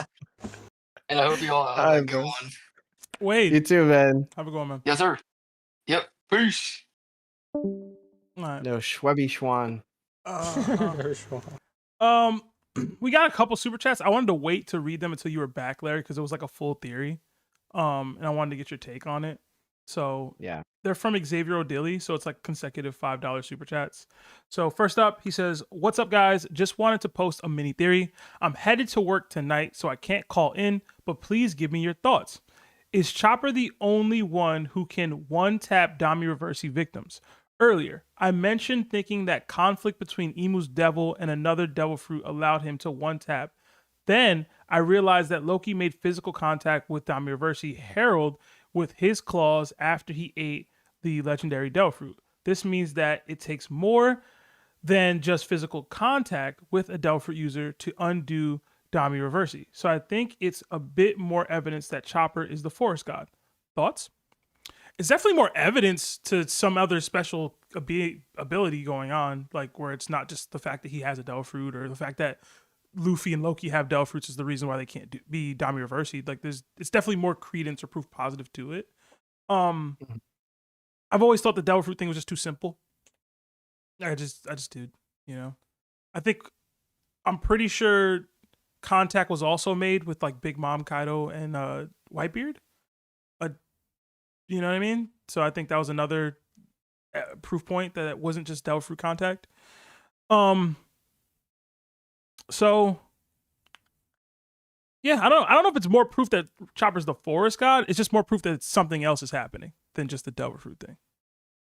Yeah, I agree. Okay. All right, let me like these, and then we got another 5 from. Oh, we got a couple more super chats. Another 5 from Reggie J. "Dang, Larry, you not a Zoro guy? He lying. He loves Zoro, man. Don't let him lie to you." He not a Zoro glazer the way they are trying to make him out to be, but Larry loves Zoro. Don't get twisted. You hate to see it. I like all the Straw Hats. That's not. You don't like Usopp. Oh yeah, I forgot Usopp was on the crew. I forgot Usopp was there. I'm not fronting. I really forgot he was there. All the Straw Hat. You just capped crazy like that. Yeah, that was bad. I forgot he was there. I completely apologize. Not all of them. I do love most of them. Another Brooke 5. better be in that. I feel like Larry always liked Brooke. I remember back when we first introduced to Brooke, he was like, "Oh, this is hilarious." Yeah, I remember that.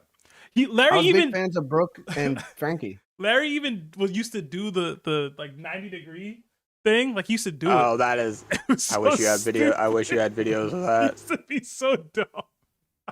I do not remember that. Yo, That's bro, so you funny. used to do it, and like you remember, it was at the attic. You was doing it, bro.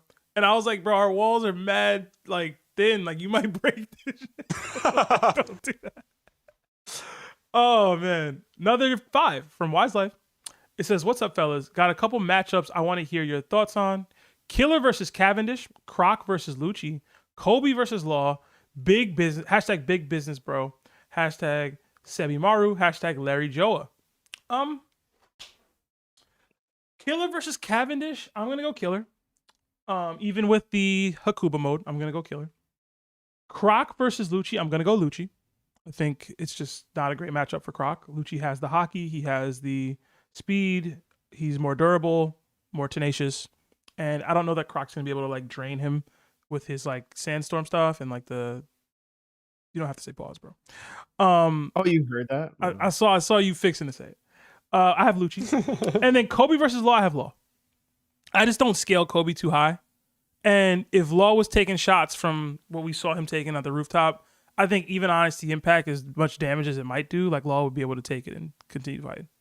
So I'm going Law, and I'm going like low diff. If I had to give a That's diff, crazy. I'm so serious. If I had to give a diff for all of these, I'd go Killer, mid diff, Lucci, just because I like Crocodile and I do think he's probably gotten stronger. I'm gonna go high diff, even though it should be mid.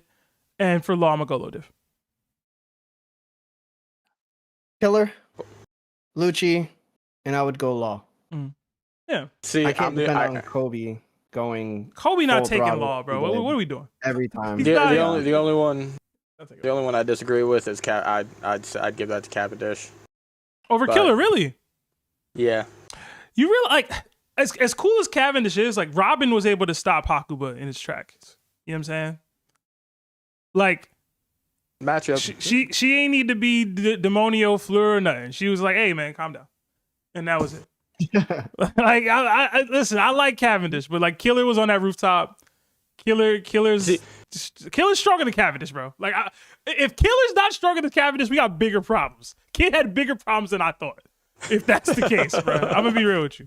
Hey, I'd give it extreme diff at the very least. I'd say Cavendish extreme.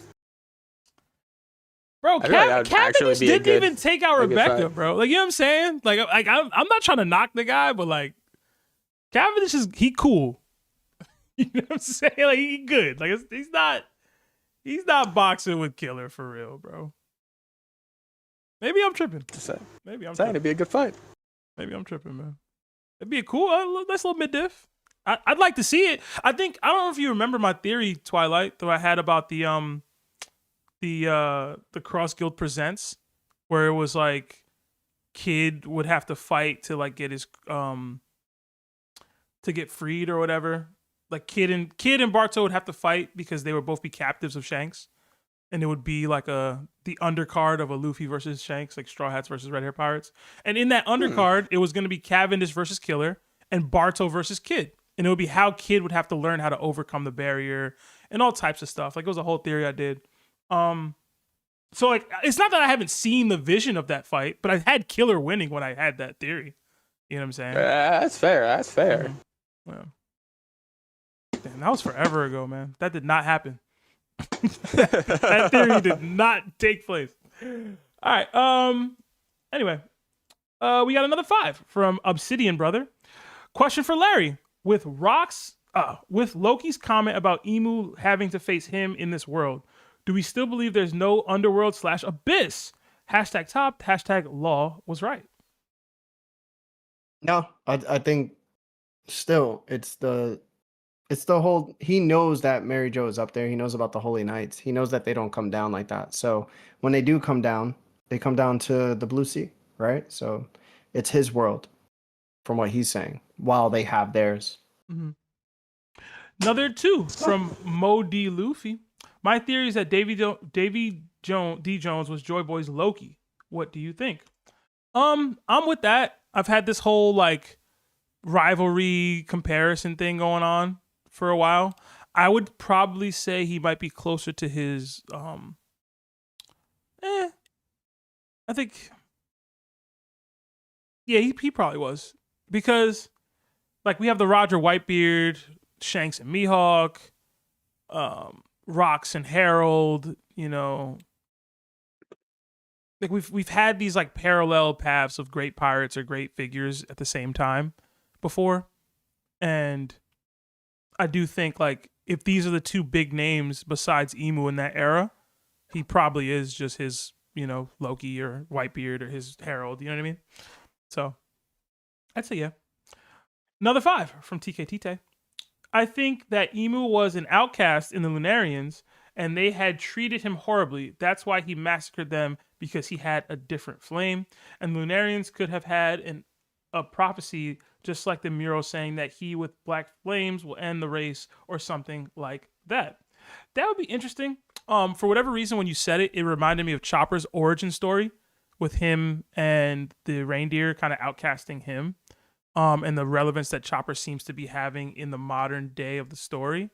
So maybe it's a situation where Oda's pulling from like previous thought concepts for like major characters like Chopper and drawing it into like the inspiration for what he's going to do with like a darker theme here, because Chopper technically is pure of heart, right? He's the type that's he took that, like he was looked at as a monster, but he never let it actually change him into becoming the monster that they looked at him as, both the humans and the reindeer. But like if Imu got hit with the same kind of persecution, but he wasn't at pure heart, he wasn't capable of taking that. He didn't meet his Luffy, right? That made him understand it was okay to be a monster. What does that person look like? What would that Chopper look like? You know? I don't know. It just made me think of Chopper. But I kind of like it that Imu was prophesized even by his people to be like a destroyer. That'd be pretty cool. I feel like that also gives me Thanos vibes, because I'm pretty sure, am I tripping, Larry? Like, wasn't that like part of the storyline for Thanos? Like they prophesized that he would end his race or whatever. Maybe I'm tripping. I feel like Yeah, in the comics. Yeah. It'd be pretty cool. All right, and then another 5 from Christopher M. Been watching the pod for a minute, always working, but low-key trying to see if I can call in for once. Hope this is enough to get in the waiting room. Yeah, man, Chris, if you're Christopher Fair or Crystal Fair in the call waiting, I'll drag you up and make you one of the callers. Larry, I do got to go to the bathroom, so I don't know if you want to drag somebody up or something, but I'm gonna put you on the main screen. I don't know who's in. Damn, you should have just had me do these, bro. What you mean? I don't know. Is the call only stream entrance? The call, the locked one. Yeah, we're calling people from that one. And literally, I would say bring Davey D. Oaks because he's been waiting the longest. But do prioritize the Yonko tiered member people first, because that's how we're. I don't see where that is. Larry. Are you gonna be a while? I'm gonna go pee, so I'm gonna drag Davey D. Oaks up here. All right. All right. Davey. Hey, can you all hear me? Yes, sir. Yeah, what's up, man? Bro, I gotta run to the bathroom real quick. You can talk to Larry if you want my take on whatever you're about to say. Just wait for a second, but I gotta go. I definitely want your take, so I'll wait. But I'll talk in the meantime. Right. What's up, bro? What's up, Larry? You still gonna watch Hell's Paradise? I'm doing pretty good. How about you? I'm all right. Yeah, I'm gonna watch it. I'm gonna watch both of them soon. I'm gonna put it on my personal channel. I'm gonna do the I don't know if you ever watch Jamie Uwu, but I like the way she does her reactions. I think I'm gonna do it very similar to that. Is she the one that watches One Piece? Yeah. Yeah, I've seen some of her stuff. I love that. Yeah, so I'm gonna do it that way so you guys could get my full reactions like up and center, like front. So good, and that'll keep spoilers out of the chat. So right. Right. So I'm just posting like nonstop content now on the channel, so you'll see it very soon. I just Good. gotta lock in and figure out like how she does it without YouTube interacting and make it Uh-huh. ineligible for monetization. Once I figure that out, then we're set. So But I'm here for it. I'm already subbed to your other channel, so yeah. Oh, I as soon want as to say that thank you pops up, so I'll be much watching too, it. bro. Thank you for messing with us, man. Oh, dude, y'all's pod is definitely the highlight of my week. I listen to y'all Oh, live. I listen to some other pods, but no other One Piece pods. Like y'all are the only ones I listen to live too. It's just such a good time. Y'all have a great yeah. atmosphere and community. Yeah, we do. Community took a minute to build, bro, but it's here. It's nice. Yeah, You know what I'm saying?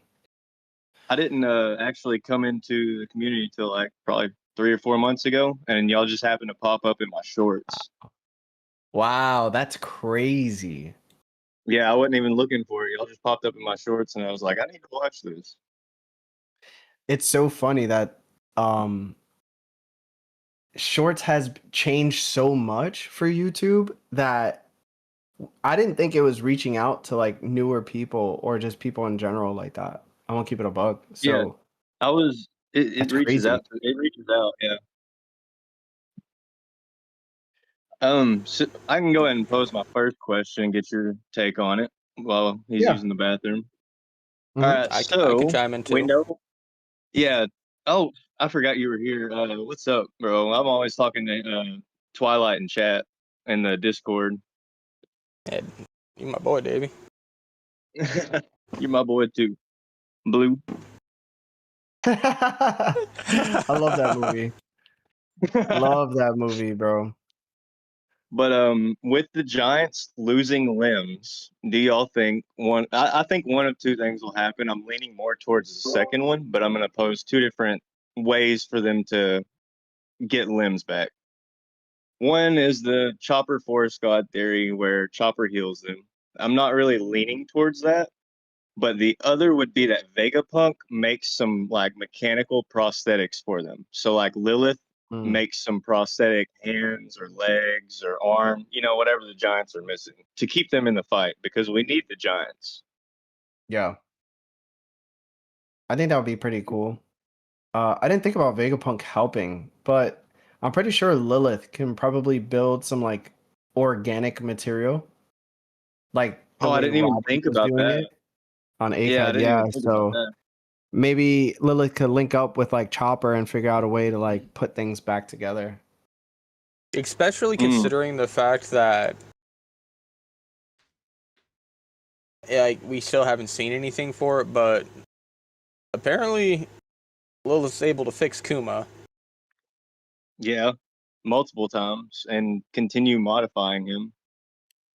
Like, I feel like that in on itself is a lot bigger of a stretch of something to do than just returning some limbs.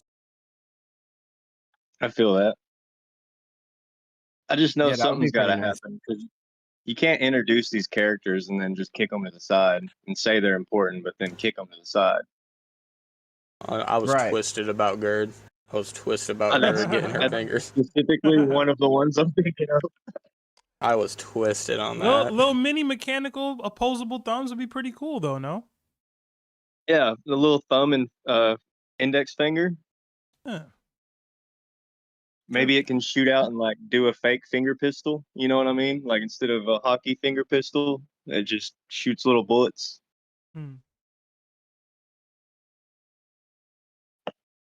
But my second one is Buggy is still important and relevant in the story. What do y'all think it takes for him to reach the One Piece?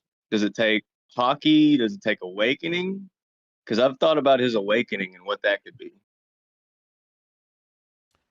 Like reach that, like actually find the One Piece.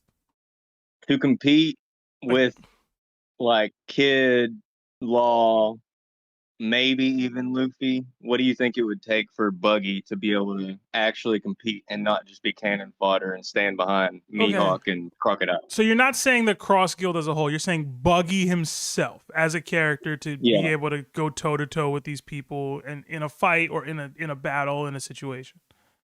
Because I'm thinking if he has his awakening, it could be like huge. Like it could be Whitebeard level. Like Okay. So I have a theory that I don't remember if I've ever actually put it out, but I've talked about it a few times. It's about Neo-Mads joining Cross Guild, right? And what that could potentially mean for Buggy as a power-up himself. Because if he were to get access to the minds of Judge, the technology of Germa 66, and Caesar's like mechanical weaponry, Buggy is a bit of a scientist himself, as Willem Dafoe once put in Spider-Man. If they all put their collective minds and efforts together into making Buggy into a powerhouse, I think they could. Whether it would be enough to compete with the likes of Luffy, that's too far, right? But an enhanced mega, like mecha Buggy, I don't know. You're talking about KX launching Muggy Balls.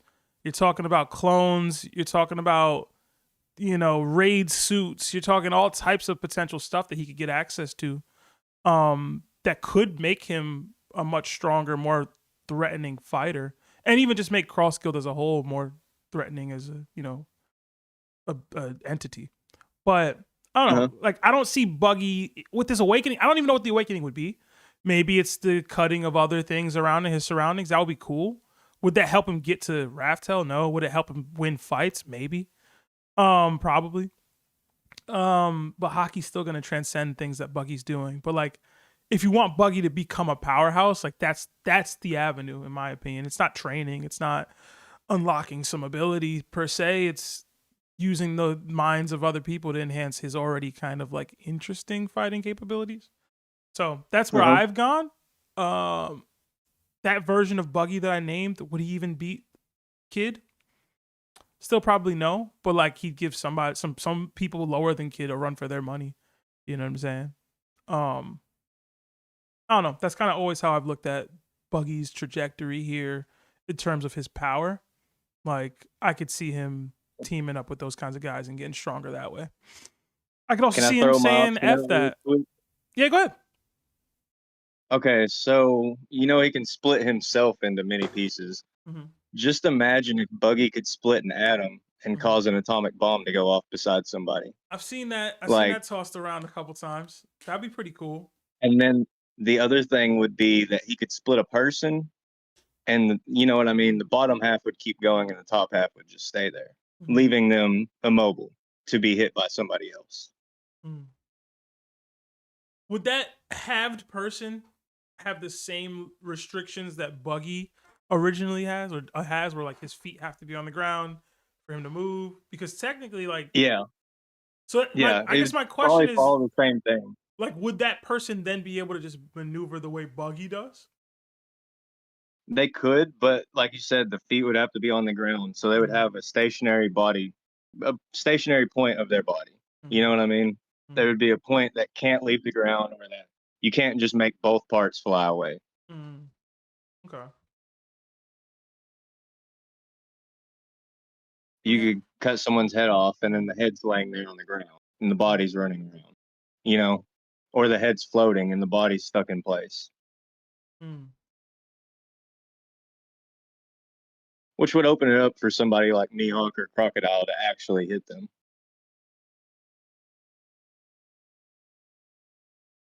Yeah, I don't know. Be interesting. That's the only way I see him actually going for the One Piece, like he said he's going to. Buggy's gonna be the first one to find the One Piece. He probably will stumble across the island. No, exactly. That's Buggy's greatest power. The man will never not fail upwards.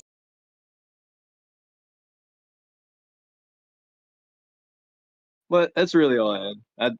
I had a third thing, but I couldn't remember it. I had to write those two down because I had three things when the episode started, and then as people were talking, I lost them and had to get two of them back. Okay.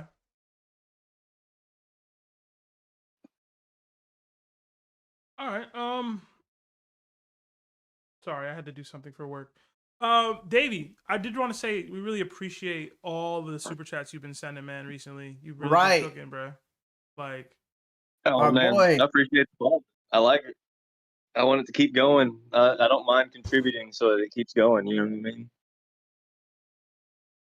I want it to be around until the end of One Piece and far beyond. I love hearing that, man. Thank Thank you, you. brother. Thank you. Yep. But y'all have a good night. I'm gonna be watching on YouTube in the chat. So Yeah. All right, man. Have a good one. All right, peace, brother. y'all. Peace. Peace.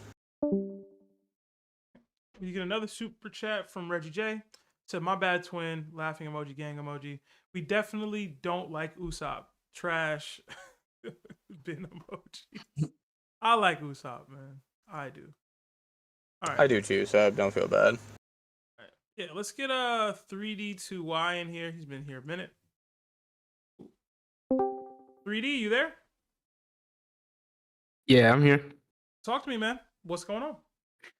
What's going on, Larry? Sep. What's up? Chilling, bro. Chilling. How you doing? I'm good. I just want to say, first of all, like everybody in the chat, like the video right now. Like, let's get the Oh, likes thank up. you. Thank you. Thank you. Thank you. I'm not leaving until we get one more like on here. You heard the man. Yeah, hit the like button, guys. Yeah. Anyway. Yeah, like the video. Get your AG1 today. I've been drinking it for 3 weeks. You know, I mess felt with the it? effects. Well, you know, yeah, like I have more energy. I feel like I have more energy, and you know, I have more focus. I don't poop anymore. You know, I'm good. Wait, what? Wait, what? Not gonna gloss over that last part. You don't poop anymore? Yeah, hold on, bro. What we on, man? What we selling? What are we selling? That AG1. It's that AG1. So wait, you don't poop anymore? Recycles. That's where that energy is coming from, dog. Okay. Hey, man. No, I'm just joking around. Okay. But yeah, I just wanted to like highlight like how Imu, like you know how sometimes Imu talks in like sort of that older English style, like he says thee and thou and stuff like that. I just wanted to like, I thought that was kind of interesting, and I was wondering if there's anybody else that's alive in One Piece right now that talks the same way. Like, I guess that might have lived as long as he has. Because it kind of like, I don't know if y'all have seen it any Chainsaw Man, but like Power kind of talks in the same way. Where she kind of talks in like saying thee and thou and stuff, and like stuff like that. But I was just wondering, like, maybe there could be somebody, you know, that still talks like that in One Piece other than Imu. I don't think so. Not that I could recall. I'm trying to think. I know I've said that like Kid has talked more proper than I ever expected him to talk at times, but it's not to this degree. You know what I mean? Do you think that's like because of like he's from 800 years ago, or do you think it's because he's like a royalty? Probably both. Yeah, probably a mixture of both on that one. Yeah. And then also, I do really think that Imu has like a time limit on Elbaf. Like, as much as I hate it, I really do think that's how Oda's gonna write it. He's gonna make him be like, okay, time's up. I gotta go back to the Holy Land because I can't, you know, be in this form anymore, or it's gonna affect me in a negative way. I just like the way he's moving. I just don't know if Loki and Luffy can stall him enough for him to go back, like until his time is up. I mean, yeah. Do y'all have any thoughts on that? Or They've highlighted the time so many times already. Like, it definitely has to be some sort of like limitation that he has, whether it's how far he is from the like Mary Joie or the flower room or whatever, or if it's something else. It's definitely a factor. Like, I don't think they defeat Imu here. Like, I don't think that's even possible. So yeah, I don't think. it's like, and I don't think it'll be a situation where they're able to defeat him because he's weakened because of this. Like if he doesn't get back in time, kind of a thing. Like I don't see that either. So as for what exactly happens, I don't know. Like I hope that he kills a beloved character. People started floating around Imu killing Shanks. Even I wouldn't like that. You know me. I got a prediction. I got eyes for Blackbeard for that. But what's your prediction? I think Loki is gonna kill either Gabon or Yorul. Loki is? Or not Loki, Imu is gonna kill either Gabon. I'd be or with it for Yorul. Gabon, just because I do think a lot of people do enjoy him and like him as a character. I don't think he's beloved yet, but the killing of the Pirate King's like wing would be a major moment, or I guess in the story. It's not beloved enough though. Like I don't know that that's enough. It would definitely mean something, but it wouldn't be what I need. Like I'm talking like a Usopp. You know what I'm saying? I'm talking some heavier stakes than the old guy we kind of just ran into. You know what I'm saying? Like I like the guy. I love him. I know what he means for the story, but you talking about Yarul and Gabon. Like nah, bro. Yeah, but I just don't see him killing off a Straw Hat right now. I mean, I know we're like, You want to beat a big bad? Beat a big bad, Yeah. bro. You know what I'm saying? It's what you want to be that. I don't know, man. Hmm.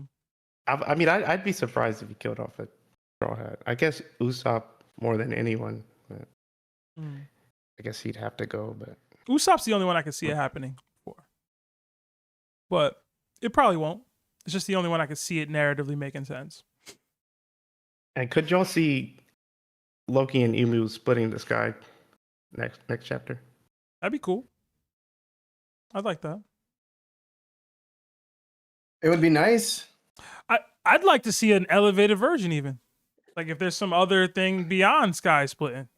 You know what I'm saying? Oh, Like the Earth splitting too, or I don't know, man. Heaven realm splits in half? I don't know. shit. It'd be nice to see if the sky didn't split. So then the sky splitting argument could be decided. That would be pretty exciting. They gotta be copper. You know what? Never mind. You're right. Oh wait, Seb. No, I got this, Seb. Hold on. What if Loki's about to swing, and then Zoro jumps in the way, and then he starts splitting the sky with Imu? How's Zoro even close the gap? The speed. He's got speed. How he get there, bro? Yeah. I don't know. Man. Loki splitting the sky with Imu would be a cool visual. I think so. That'll be Anyway. a cool visual. Yeah. I do have a question for specifically for Larry. Yeah, what's up? Since you edit, like, I know you edit a lot. Do you have any, like, I guess my question would be, were there moments when you first started, like, that you like struggled with editing or like had problems in the beginning? Yeah. I think the very first time I thought about doing it was the most difficult time for me, because when you don't know anything and you try doing it because you've seen it from somebody else and you have no mentor to guide you on what program to use, how to use it, what's best, you kind of like just got to do that for yourself and then just take the chance, especially if you don't have the tools to do it either. I think I was really nervous about that. I didn't have the computer. I didn't have anything. So in order for me to buy this at the time when I wasn't, financially as stable, it was a huge gamble, and I went into debt. I went into I think I went into like $5,000 into debt, and I was paying for the rent for our studio, and I didn't know what was going to happen. I just took the biggest risk and just said, we're not gaining any subs on YouTube. You could post videos all you want, but podcasts don't usually transfer over to newer viewers just subscribing immediately and then staying with it. it kind of just takes you putting yourself out there and putting out clips. So when I realized that's something we needed to do, I knew in order for us to grow, it needed to happen. But I also knew that the guys were they were like my source of confidence, I would say too. Like if I was by myself, I probably wouldn't have been able to do it and have that thought process of accomplishing it. But because they were with me and I knew that this was something that only I can do, I just went for it. And I think once I started just trying it, it started to just become easier day by day. So I think that was the hardest part, was just thinking I could do it. Just like starting out, basically. Yeah. Yeah. Okay. Yeah, I mean, I will say, like, when you do it every day, it does get easier. But it's also like consistency too is a big factor. Like you gotta stay consistent, which y'all have done, and y'all have done, pretty great. Yeah. But yeah. Shoot, Yeah, that's all that's I got. really it though. I like questions like that though. Most people don't know anything about those things. Yeah, yeah. I've edited. Well, I mean, I have a bit of experience. I wouldn't call myself a true editor, but I got a bit of experience on DaVinci. You use DaVinci or No, I use Premiere Pro. I think when I was Premiere Pro? looking up programs to use, it looked like Premiere Pro is the best way to go. And I just started using that. Okay. 3D, when he said most people don't know anything about that, he was including me, bro, because I don't know nothing about that.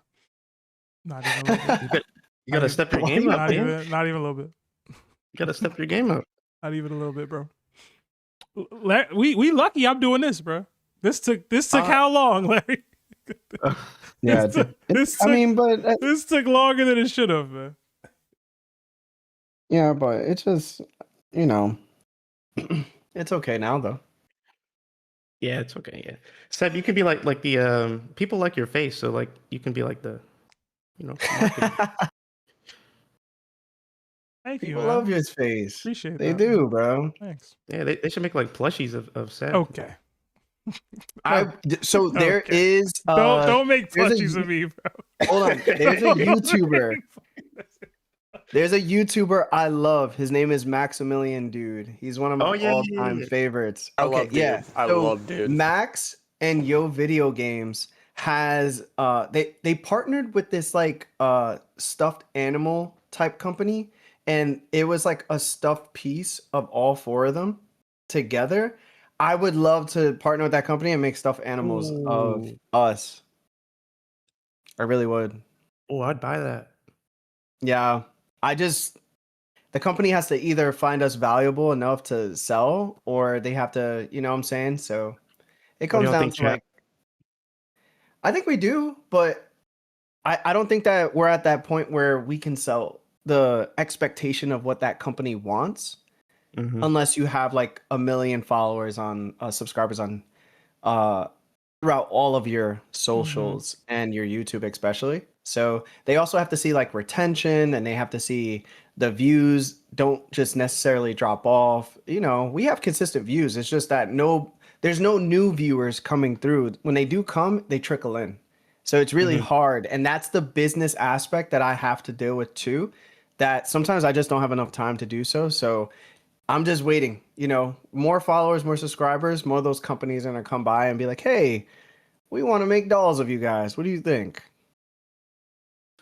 So have you ever thought of like, because I have watched some of your vlogs, like when you went to conventions and stuff.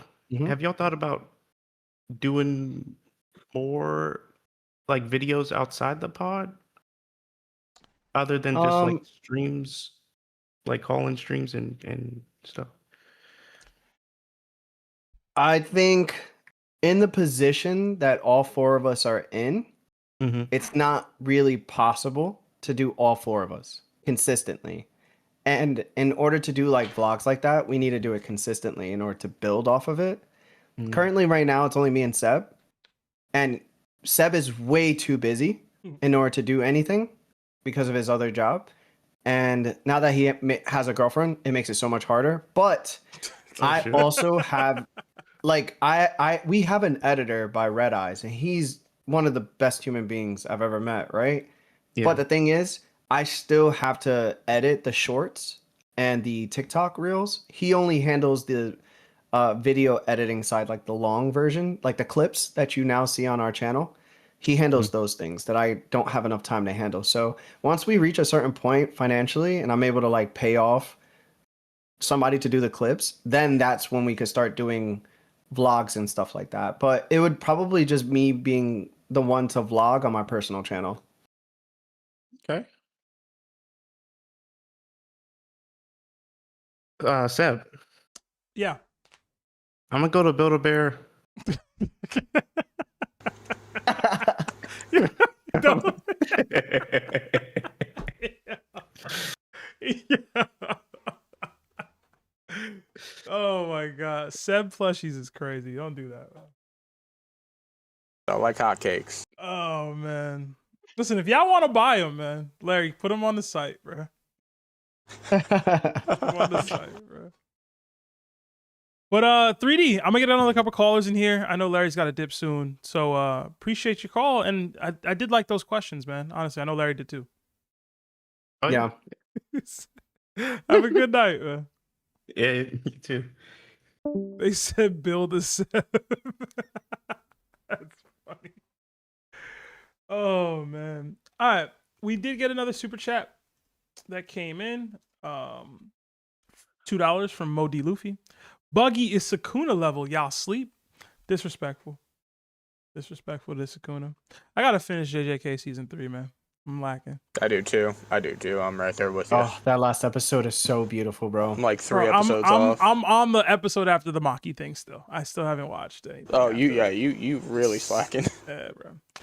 Another 2 from David E. Oaks, who's just in here. It says hashtag top pod. Hashtag keep the shorts coming. Hashtag the throat piece. Thank you, Davey. All right. All right. Which one of these people is a Yonko? Oh, okay. Sorry, Scarden. Sorry, man. But if you pop in, let me know. I'll drag you up. All right. Next up, this will probably be your last caller, right, Larry? Yeah. All right. I gotta go to the Yonko tier people first. And it's looking like T-Raww. T-Raww, you there? Yo, What's going on, man? what up, man? up? What up? How y'all been? Chilling, bro. Chilling. Come on, bro.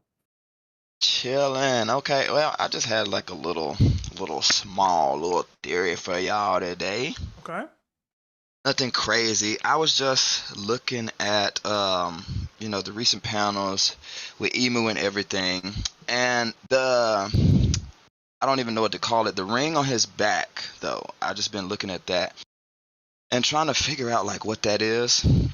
And I mean, I feel like that's going to be like the main component of his powers in some way. But it reminded me of from I can't remember. It's a couple of animes it was in, but it's an item. It's a real world item, but it's a lot of like anime versions based off of it. There's these things in Japan called the 3 Imperial Regalia, if I'm not mistaken. It's a sword, a jade jewel, if I'm not mistaken, and it's like a shield, but it's called a mirror, the Yata mirror, Y-A-T-A, Yata mirror.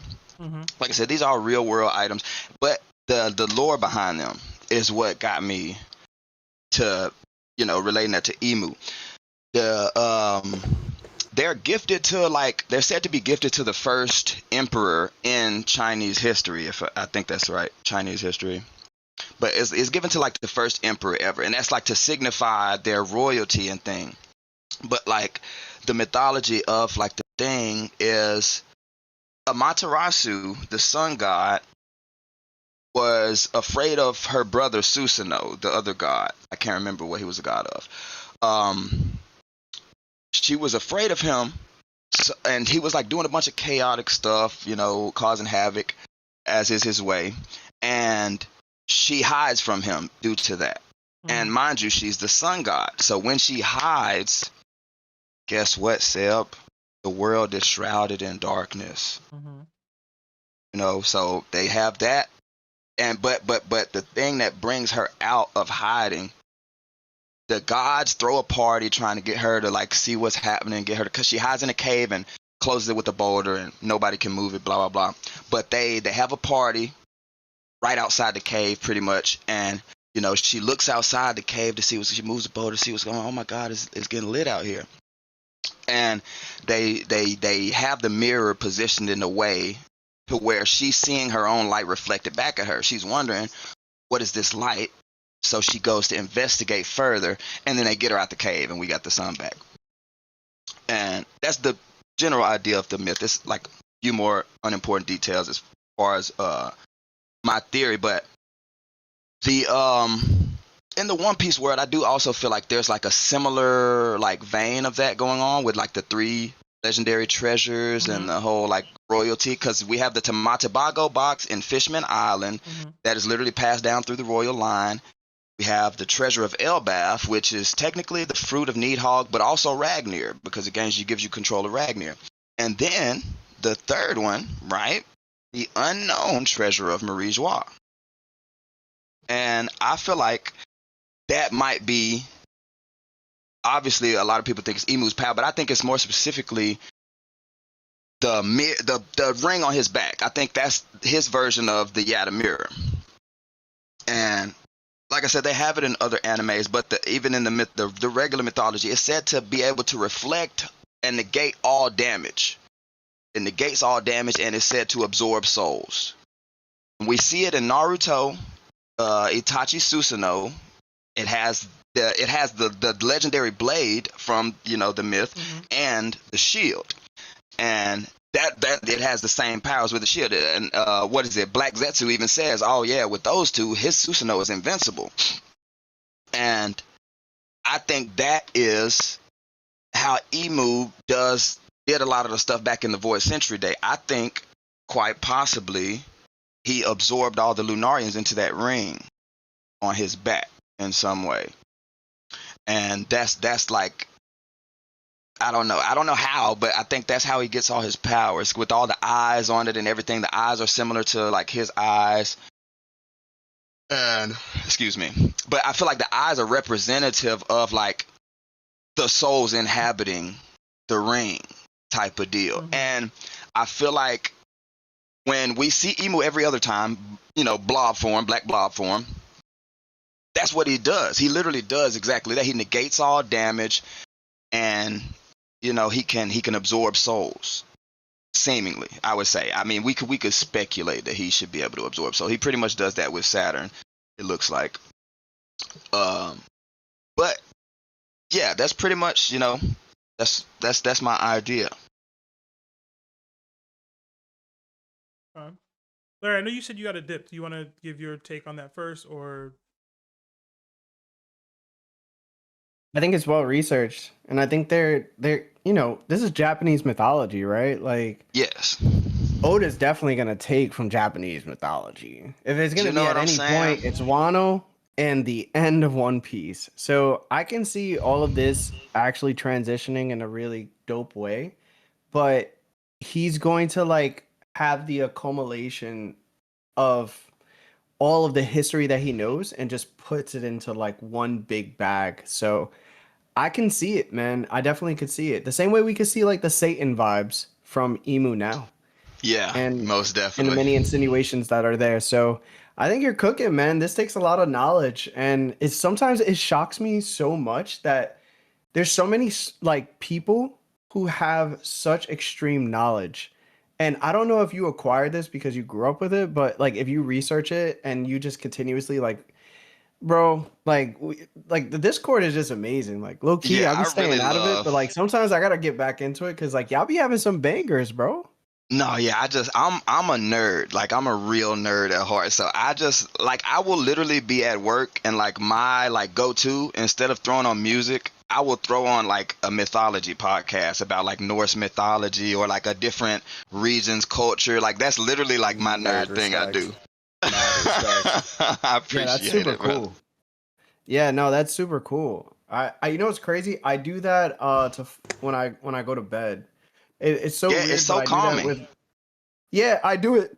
I do it with like Mortal Kombat lore. I'll do it with Oh, like Tekken you are my lore, Street god. Fighter There's no lore. way. There's no way. Yeah, There's no bro. way. Like I go back to like the Matrix analysis breakdowns. I Yeah, do it on like the lore. weirdest things, and I do it before I go to sleep. So I get what you mean when you say you put it on. So I got you. Like I get Yeah, I'm it. a thought for the lore, man. I'm definitely a what? thought for the lore. You a What? thought? Huh? Can I be? I mean, Seb's my boy too. Can we not chill and be thoughts together? Yeah, why? Stop taking the stray. Wait. Can I pause that? Can I pause that? Can I pause it? Because it came out kind of crazy. That Being was thoughts together was crazy. bro. Yo, What? listen, bro. Seb is trying to beat the allegations, bro. I'm Yeah, saying, I bro. can teach you about this Trying to beat the regalia, homie. allegations, bro. Yeah, what are we doing? Too No, funny, yeah. We could just research some legendary swords together, if you know what I mean. Yeah, what? Yeah. Hey, yo. Yeah. What? Yo. Hard pause, dog. What? I'm just talking about mythology, man. What are y'all talking about? Yeah, that's your man, Seb. Man. Yo, I'm telling your cousin, man. I'm telling your cousin, bro. He don't know what type of time you on like now, man. This is crazy. He probably about to call me in a minute like, man, what the heck did you have going on today? Hey, man, it's not that way if it's the homies, you know what I mean? Ain't nothing wrong with Yo, kissing the T-Raww, homies goodnight. I'm dropping you, bro. Have a good. Yo, what happened? What just happened, bro? What You know what just that happened, remind me bro? of? It remind me of that podcast where they receive phone calls, and that guy was like, I just want to be the one to call LeBron dad. Yeah. And they were like, what? Like you I want to be Yo, what did he say? He said he wanted to be Savannah James. I want to call LeBron daddy. And he's like, you don't want to be like none of his kids? And nah, I don't like the way they call him daddy. I like the way Savannah call him daddy. Yo, bro. Yo, that was wild, bro. Yeah. I actually got a tear. I got a couple tears out of my eyes on that one. Oh, man. Shout out to T-Raww, man. Nah, his theory was cool, though. Yeah. I'm mad I dropped him. I didn't get to tell him how dope Bring the him theory was. back. He gone. Oh, no, you're not. Oh. I'm leaving him out there. I gotta get through these callers anyway, bro. It is what it is. He wilded out. Yeah. But I gotta go edit. So I apologize to everyone if they wanted me to stay longer. I can't, unfortunately. I have to edit. So I have to put out a video tomorrow. Thank you so much, Seb. Thank you to everybody that liked the video and is coming back to watch this. So appreciate you guys. And it will be on Spotify once Sebastian ends the pod. I'll make sure before I go to sleep tonight I put it up. I bet. I'll send a reminder too when I post timestamps and stuff. Yeah, Just thank you, in brother. case. Thank you. All right, guys. All right, bro. Take it easy. Love you, man. Gianna. Love you. All right. Just me and you, Twilight. Hey, I'll try to be a little bit more productive in the conversations now. Nah, you good, man. You good. We did get another 2 from Vinsmoke Chino. Wait, no. Chino. Sorry. Loki is joining Blackbeard instead of Luffy. I don't see it. Like, I know we had the conversation about whether Loki's pure of heart. He's probably not pure of heart. That might be too far, but he is a good person. The only good person that's on the Blackbeard Pirates right now is Aokiji. The rest of them are diabolical pieces of crap. And we don't know Aokiji's reasoning right now. But I can't envision 2 good people end up on that crew. So, yeah. I don't see it. But all right. Yeah, I would agree. Next up, let's get another caller in here, man. Nerd told me that he would ping me when he was available. I know he's got some medical stuff going on. I think he mentioned in the chat. Nerd, if you're free, hit me, man. I don't know if you're like still like unavailable, but let me know. Next we'll get Kekkers in here. Kekkers, you there?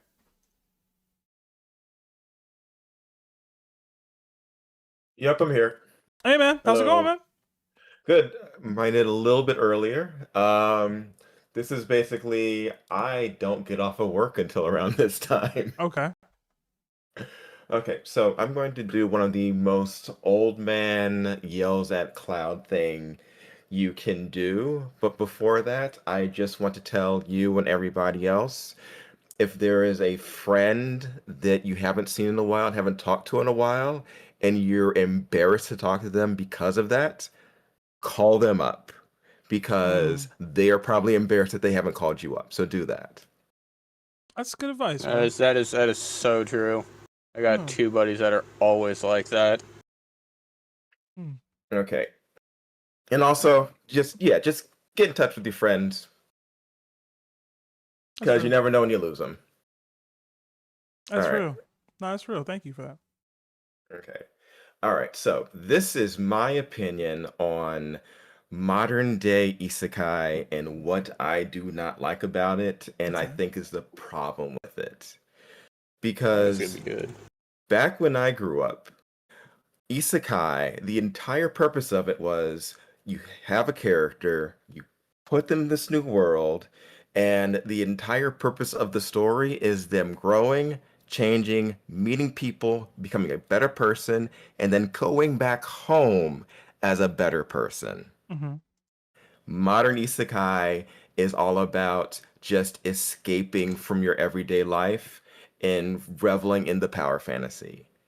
And even worse, most of the time, it's someone becoming a worse person than they were in life because of the obsession with revenge fantasy isekai that's like become so prevalent now.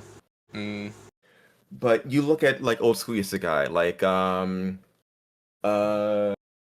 Digimon or Inuyasha or Fushigi Yugi or any of those things. Dot hack sign. I mean, Yes. I'm thinking of Kagome in Inuyasha, which is probably the first real isekai that I've ever experienced, right? When I was younger.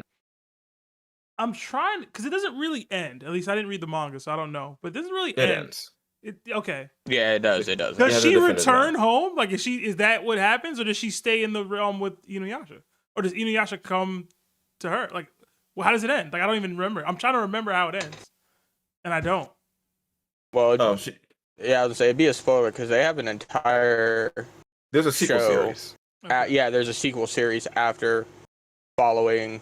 Well, do you care about Inuyasha? I'm not gonna care about Inuyasha spoilers at this point. It's about. Listen, hold on. Warning. For those of y'all that care about Inuyasha spoilers in 2026, my fault.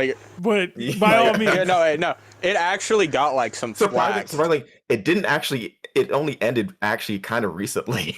Yeah. Seriously? And it got some flack too, like a lot of flack. Because how much do you remember of Inuyasha? I remember a decent chunk. I remember. Oh man, I remember the attack names. I remember Shishomaru. I remember Naraku. I remember the Seikon Jewels. I remember it all. Shishomaru is the main conversation of why the sequel got a lot of People flack. were kind of upset about that. Super upset, and I'm gonna try to word this the least bad way I can. It's he ends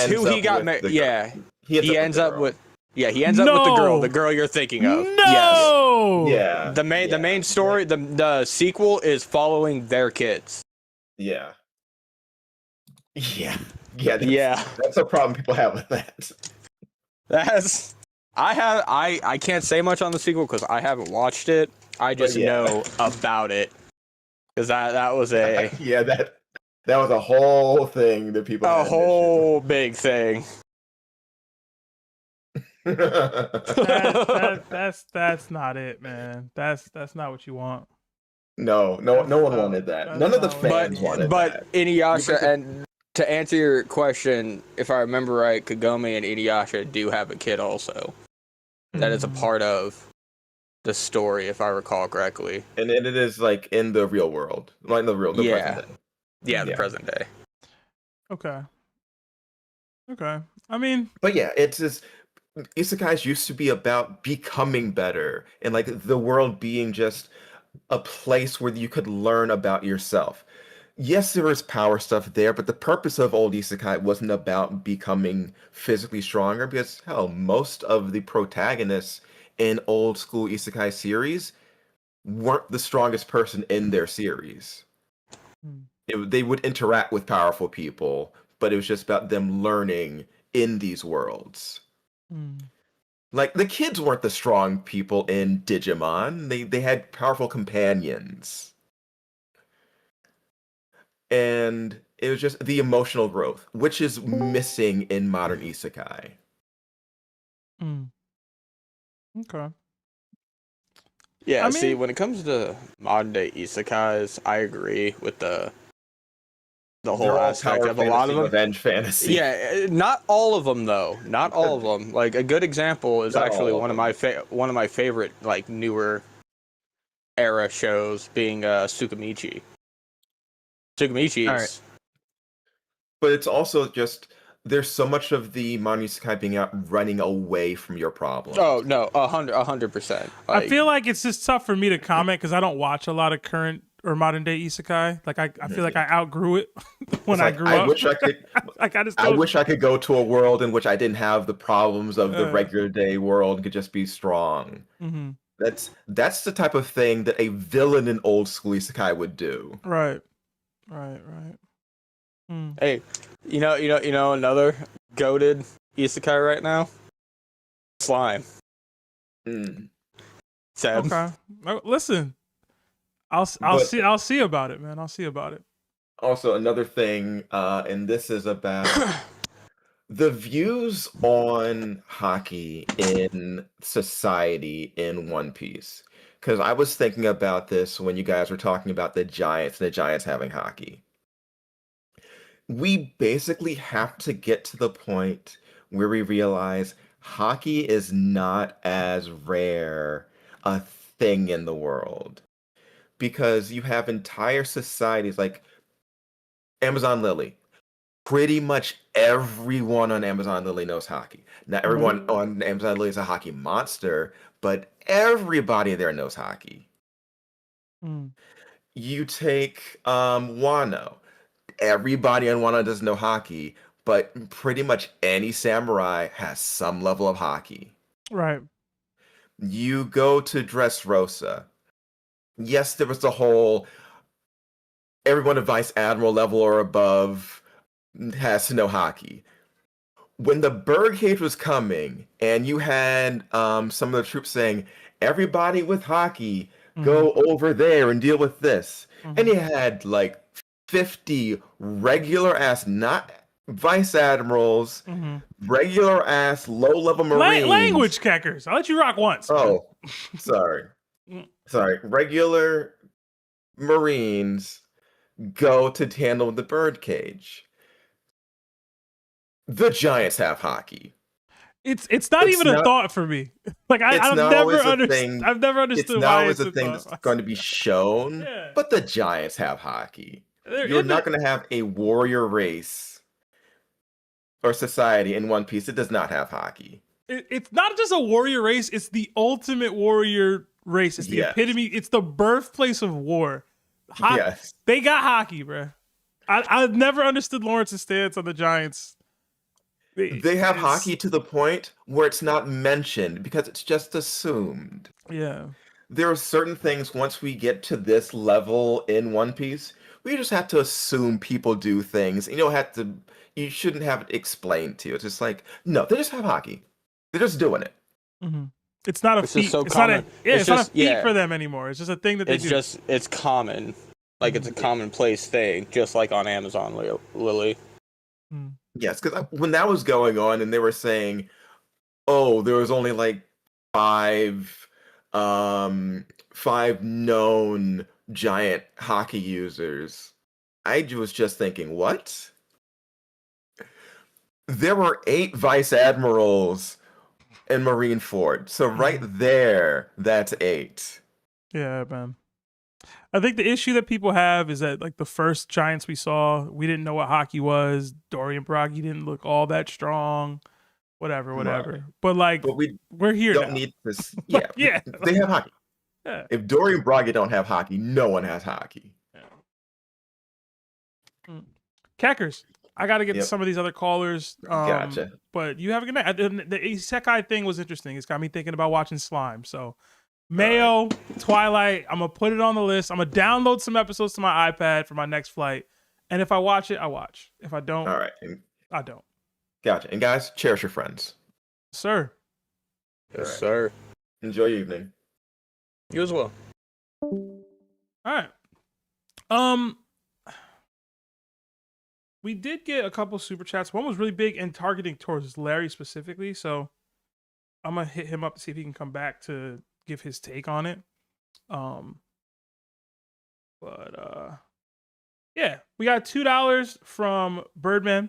It says, much love to y'all. Keep up the good work. Thank you, Birdman. And then we did get the $50 from Birdman.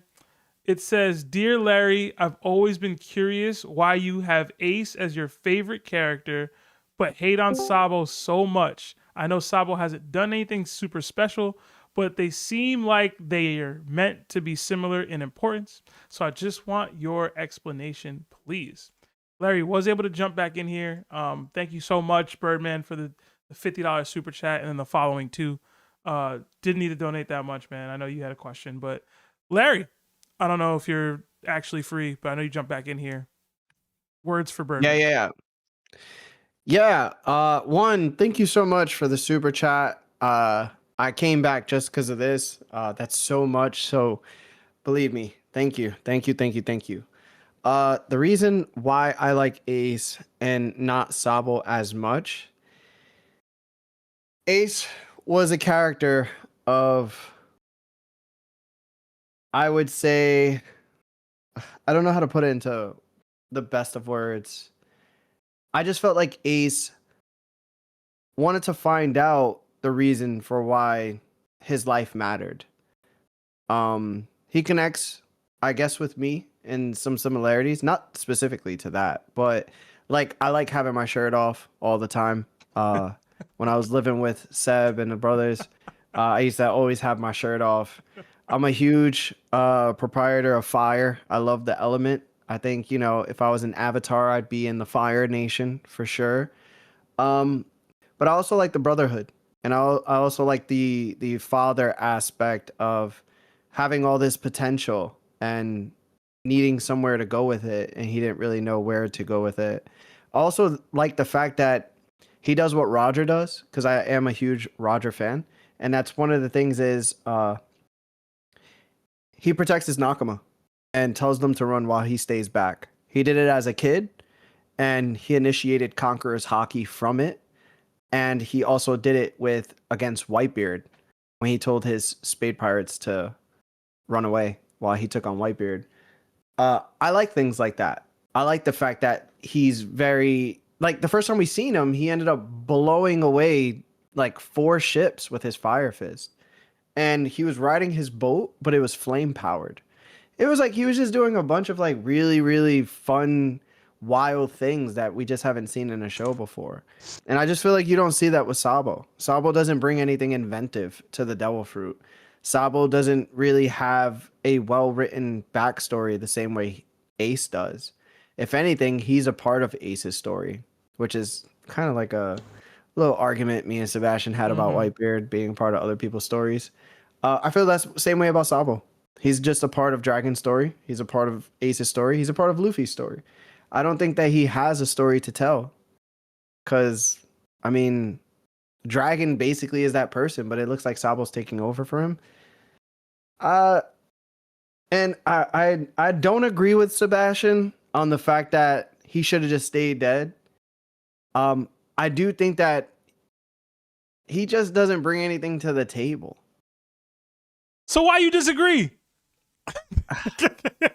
Because I do like that he's alive, and I like the fact that like Luffy has a brother still in the story that he could depend on, and I like the fact that he's a capable fighter too. You know, I just don't like the fact that he really doesn't serve a purpose. He's just not well written. I could go on for days on why Sabo shouldn't exist, but you asked Larry, not me. So Yeah, I love Ace. Ace is. I love Ace. Ace was the guiding light too for Luffy. That's one of the main points. Like Sabo isn't a guiding light for Luffy. Like Luffy literally was given a Vivre card by Ace, and from that moment on, you know, even when Ace first left to become a pirate, Luffy's words were like, "Yeah, I'm doing the same thing you did, Ace. Like I'm following my dream too. I'm gonna have my own pirate crew too." You know, he didn't say that about Sabo. Sabo wasn't even mentioned. Sabo was just dead.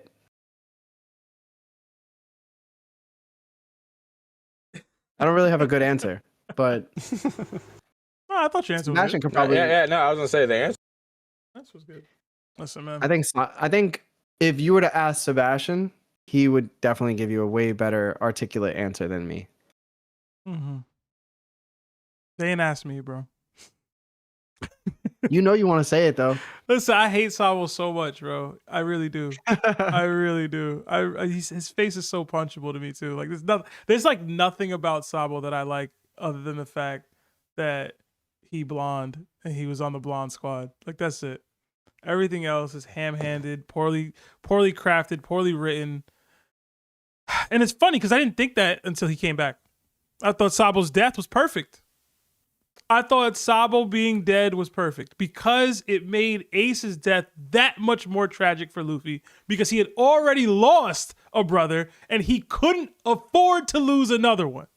That's what made it all work. It all worked. All the culmination of the ASL flashback works because Sabo was already dead. When you bring Sabo back, you cut all of that. You neuter it. One of the best written deaths in the history of manga, and you neuter the meaning behind it because you want to bring this fucking punchable yeah, never mind. I hate Sabo, bro. Language, bro. He is one of Oda's worst decisions. Language, bro. But Elseb, can we get some Elsebs? Yeah, I in the can throw the chat, L's bro? if y'all want, man. I will never not feel that way about Sabo. Ever. Ever. I think that's the only person I've ever heard you get that heated up over apart from Ribaku. It's so. I hate Sabo more than Ribaku, bro. Somebody That's said, "Watch your crazy." mouth." I do. Ribaku is a necessary evil. He is.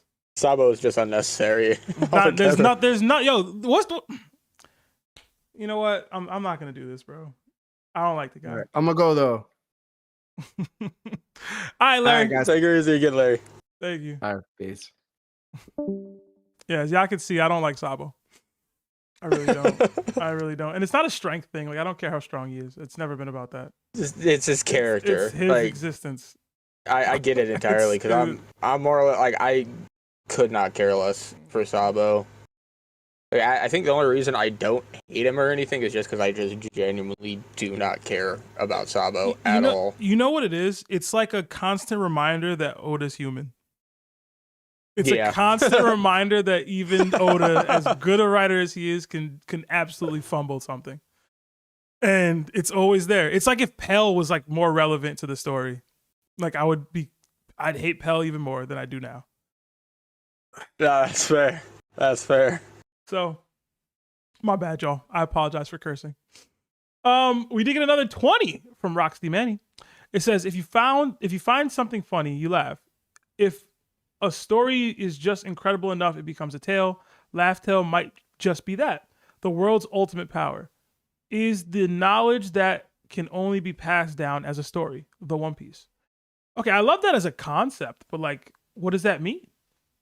You know, it's funny because when somebody asked earlier what the One Piece could be, that was something I had a little like, I'm not even going to say it's my theory because God only knows, somebody else probably already thought of it, but I was like, What if One Piece is literally like the main point of Laugh Tale is just a broken off piece of the ancient kingdom with a giant poneglyph on it with the lost history written on it?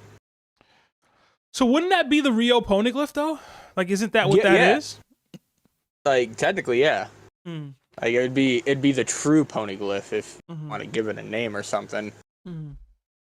And that's where the knowledge aspect comes in, because Oda's long since said it's something physical. Knowledge like that is something physical. Roger had someone who could read the poneglyph, so he gained that knowledge, and that could be something that made him laugh, because the only thing I wouldn't have like a solid like take on would be who wrote the poneglyph. Who wrote it? Who carved that? Because it could have been Joy Boy, it could have been Nika, could have been Davey Jones for all we know. All right, let's get the rest of these, man. I gotta wrap soon. Let's get who else? Shichibukai. He's a warlord. Nerd still hasn't hit me, man. I hope he's good. I seen Nerd in the chat. I just don't know if he can talk. Like, I don't know. Yeah, no, that's he's like that. In, like, I haven't seen anything. Yeah, Nerd, hit us if you can, man. Loosedog, you there?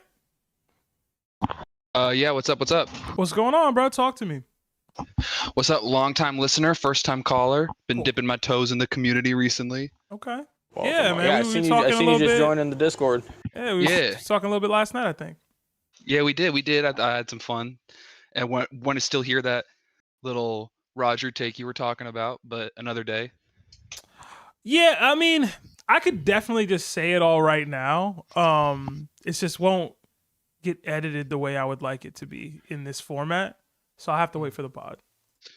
I said, hey, I've been loving the YouTube content, and so whatever it takes. But my question shouldn't be too long. Just I've been rewatching One Piece. I love devil fruits. I've always been a devil fruit guy, and I've been liking Haki and all that kind of stuff. But I'm curious. I think I would know Larry's take, but I'm curious your take. What do you think is more important to the series, devil fruits or Haki? Haki. Yeah. Yeah. I will say this. Important in terms of in canon or important for the story in a meta sense? Because if we're talking in canon, it's Haki. If we're talking in a meta sense, it's 1,000,000,000% Devil Fruit's not even close. Because would we even watch this series if Devil Fruits weren't a thing? Would we? That's more to my opinion. Would we have ever given a crap about Luffy's journey to try to find the One Piece if he wasn't also this stretchy rubber boy?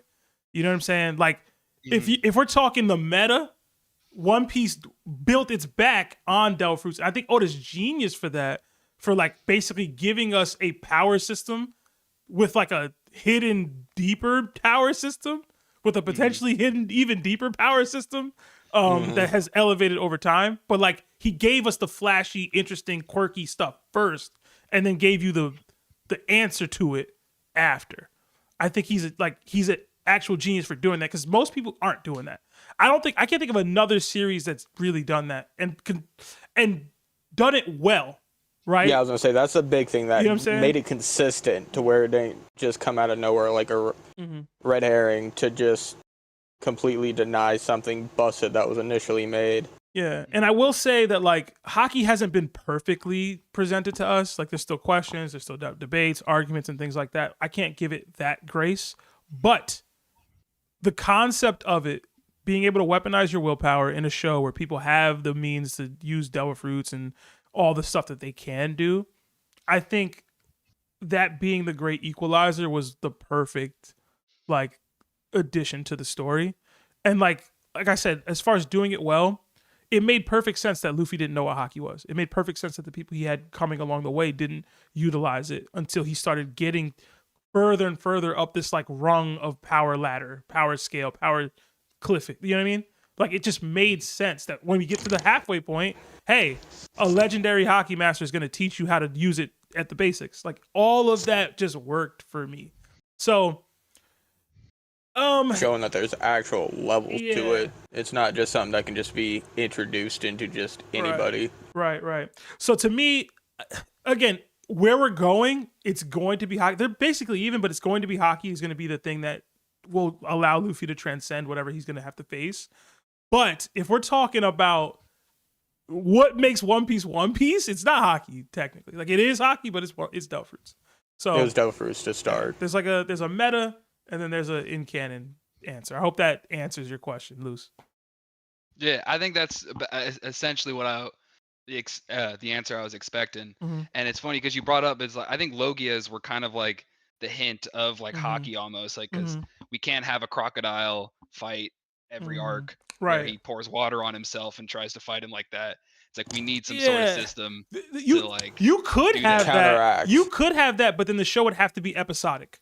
It would have to Yeah. be a situation where this is a villain of the week and we have to figure out how to defeat him. It can't be an arduous journey where you're scaling upward and you're getting stronger and stronger every year. Like if you want to do that, that works, but you can't have it be a situation where you're trying to like grow in the way that Luffy's been trying to grow and like was being challenged to grow from that even that moment on.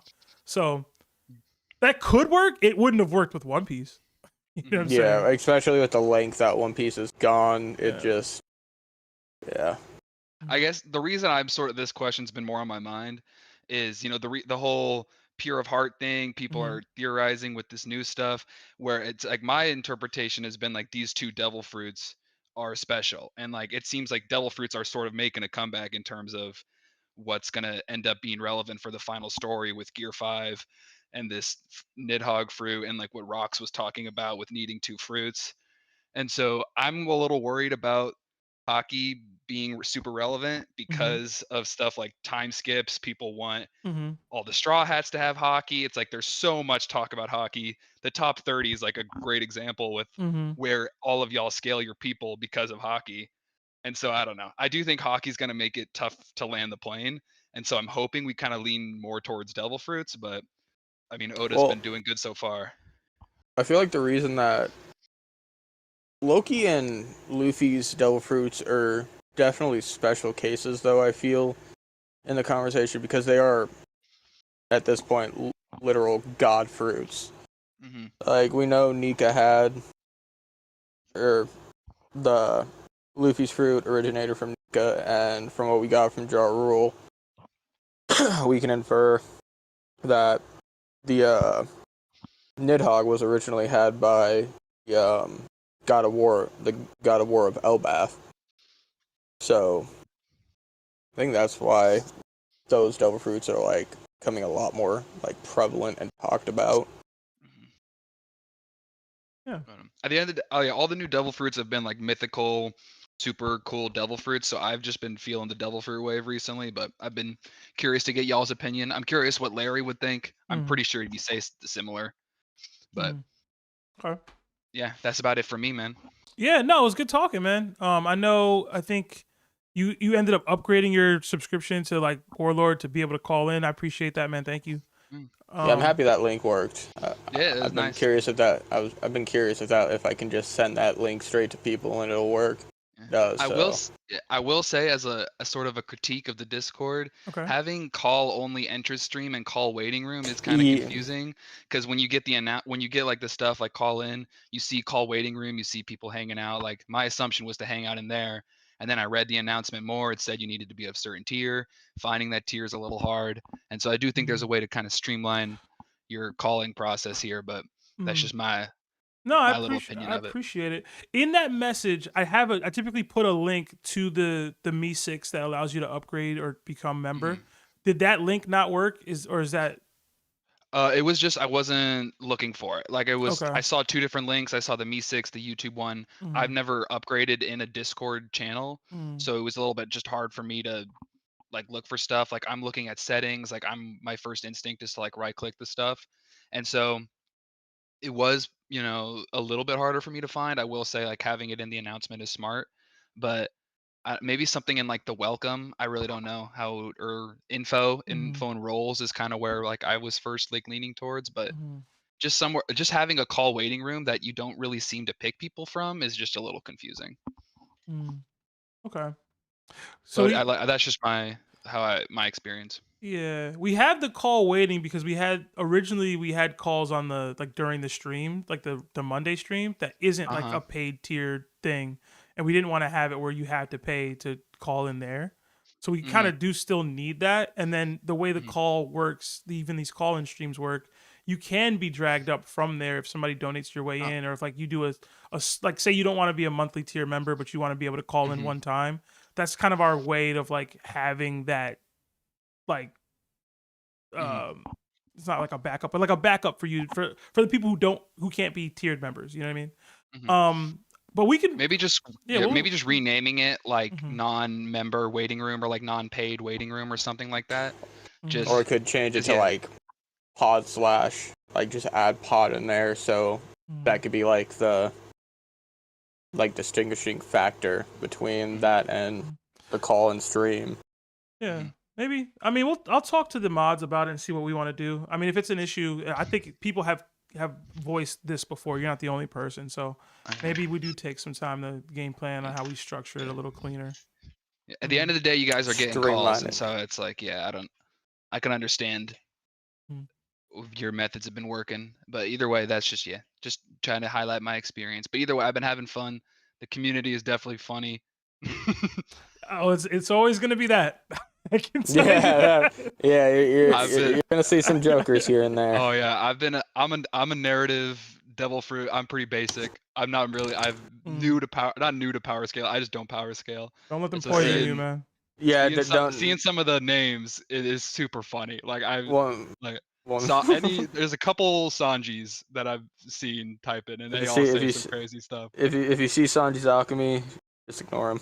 I've seen that. I've seen like 2 chapters. It was 2 chapters ago when the chapter came out. A bunch of people were in, and I was just in here like listening like a podcast. And people were. It just snowballed. It's so funny. I've been really enjoying the community. Awesome, yeah, it's a beautiful community. Yeah. Well, I'm gonna humble sub. Loose. I'll let you go, man. All right. Thank you so much, y'all. Have a nice day. Too. You as well. All right. Let's get Yaz in here. Yaz, you've been waiting a while, man. Hopefully you're still here.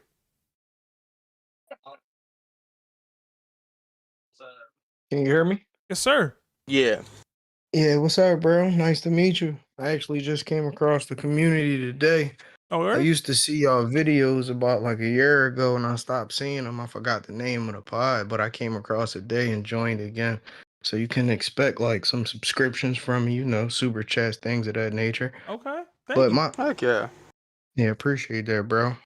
My reason for joining today, right? I restarted watching One Piece. I got my nephew into it to start watching it with me, and I started from the beginning. And last night, I'm a smoker, so sometimes you stay up, Of you might course, be up last all night you was, man. Look. It's the holiday. I started, like I said, I restarted watching it, and I was watching episode 105 last night, bro. And basically, I had wrote it down in my notes because I didn't want to forget it. So basically, it's just a theory real fast. And the theory is like, so I restarted One Piece episode 105 last night when I caught something I never realized.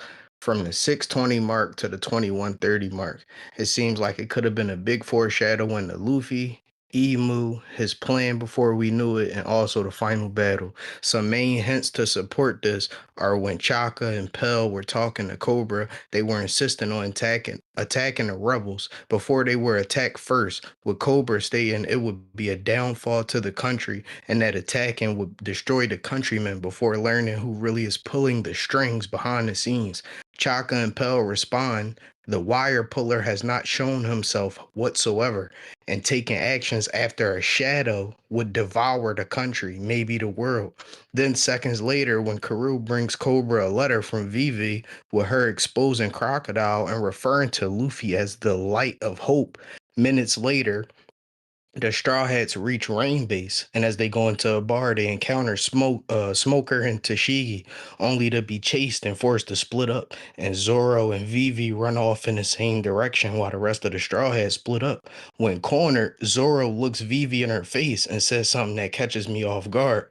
He states, "Oh, we're stuck between the devil and the deep sea. And that made me think about all the talk about how Lily and Vivi must have some relation, and the mural of the final battle came to mind. And a couple things that came to my mind was, what if the final battle was fought at sea and not on land? And what if in the mural, that's why boats are all present at the bottom of the mural, and it's flames all around the borders of the mural? What if Imu is strong enough to set fire to the sea that we know? And also, we also see a devil holding the mural in the sun. What if Imu found a way to seal or put Joy Boy under a permanent Domi Reversi due to the fact that they sunk his home, the Great Kingdom, and he is somehow revealed alive to fight at the battle alongside Imu? And what if Imu is the only devil fruit user who can somehow swim, the same way we have this speculation that it must be a time limit with him leaving Mary Joie?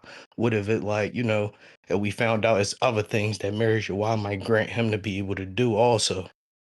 But that's, you know, that was just a couple random things after watching last night battle that just stuck out to me, and it just caught me off guard. See, this is what happened when you watch One Piece Faded, bro. Look, see, your mind Hey. raced, but you was spitting though. Spitting? No, I was You about know to say, what I'm saying? I have never heard somebody watching One Piece Faded come up with such a valid sounding theory. Like that was all super coherent. Because, you know, it fit seemed a like lot. that's the type of foreshadowing that Oda gave us since we started, you know? Like, I'm only 26, bro. Personally, I just got into One Piece like 2 years ago.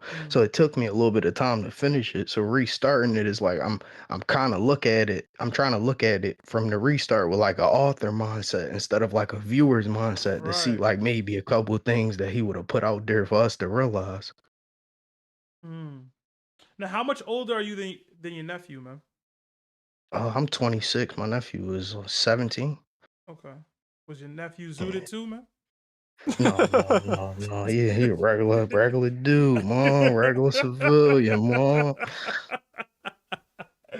Hey, man. Nah, but I feel like that's cool. I mean, I'm not a fan personally of the return of Davy Jones theories. I feel like we've been getting a lot of them recently, but like, I don't have my pushback is just that I don't like it. I don't have real like narrative pushback. Like, it's definitely possible. I just wouldn't care for it per se. Yeah, I follow you. But everything else you were saying about like the final battle, like Alabasta foreshadowing what could happen in the final battle, Luffy, the Vivi piece, the battle taking place at sea, like being foreshadowed in the mural itself. Like, I feel like all of that works. You know what I'm saying? Like it all just worked for me when you were saying it. So I appreciate that, bro. It Kept me does up all day. It does help too that like Oda's openly said like he's known where how he wants to end One Piece. It's just the journey of getting there that he just keeps getting adding sidetracked onto and sidetracked and keeps going. So the fact that he mentioned the devil that early, I mean, That's why plausible. I said it was like that was crazy that in the note that Vivi wrote to her dad, she literally refers and like she starts to cry and refers to Cobra like Luffy will save us. The light of hope is here. And then minutes later, when they all get cornered, running into a corner, you know, Zoro looked Vivi in her face out of everybody and said, "We stuck between the devil and the deep sea." Like that just caught me off guard. I gotta go Yeah, but back. I ain't What chapter is this? These episodes highlighting? Do you remember? Not chapter necessarily. I just know it's episode 105. I just use like regular anime websites like AniWatch, Gogo Anime, things of that nature. So I just go off the numbers. All right, I'll look it up. I'll probably rewatch it. I loved Alabasta, so I'll probably just rewatch it in general. Yeah, it was episode 105 from like the 6-minute mark to the 21-minute mark. The end of the episode is a lot of stuff that, like in that 15-minute, you know, that little time segment that I feel like knowing what we know now, bro, it stuck out too crazy. It was like, bro, like this not here for no reason.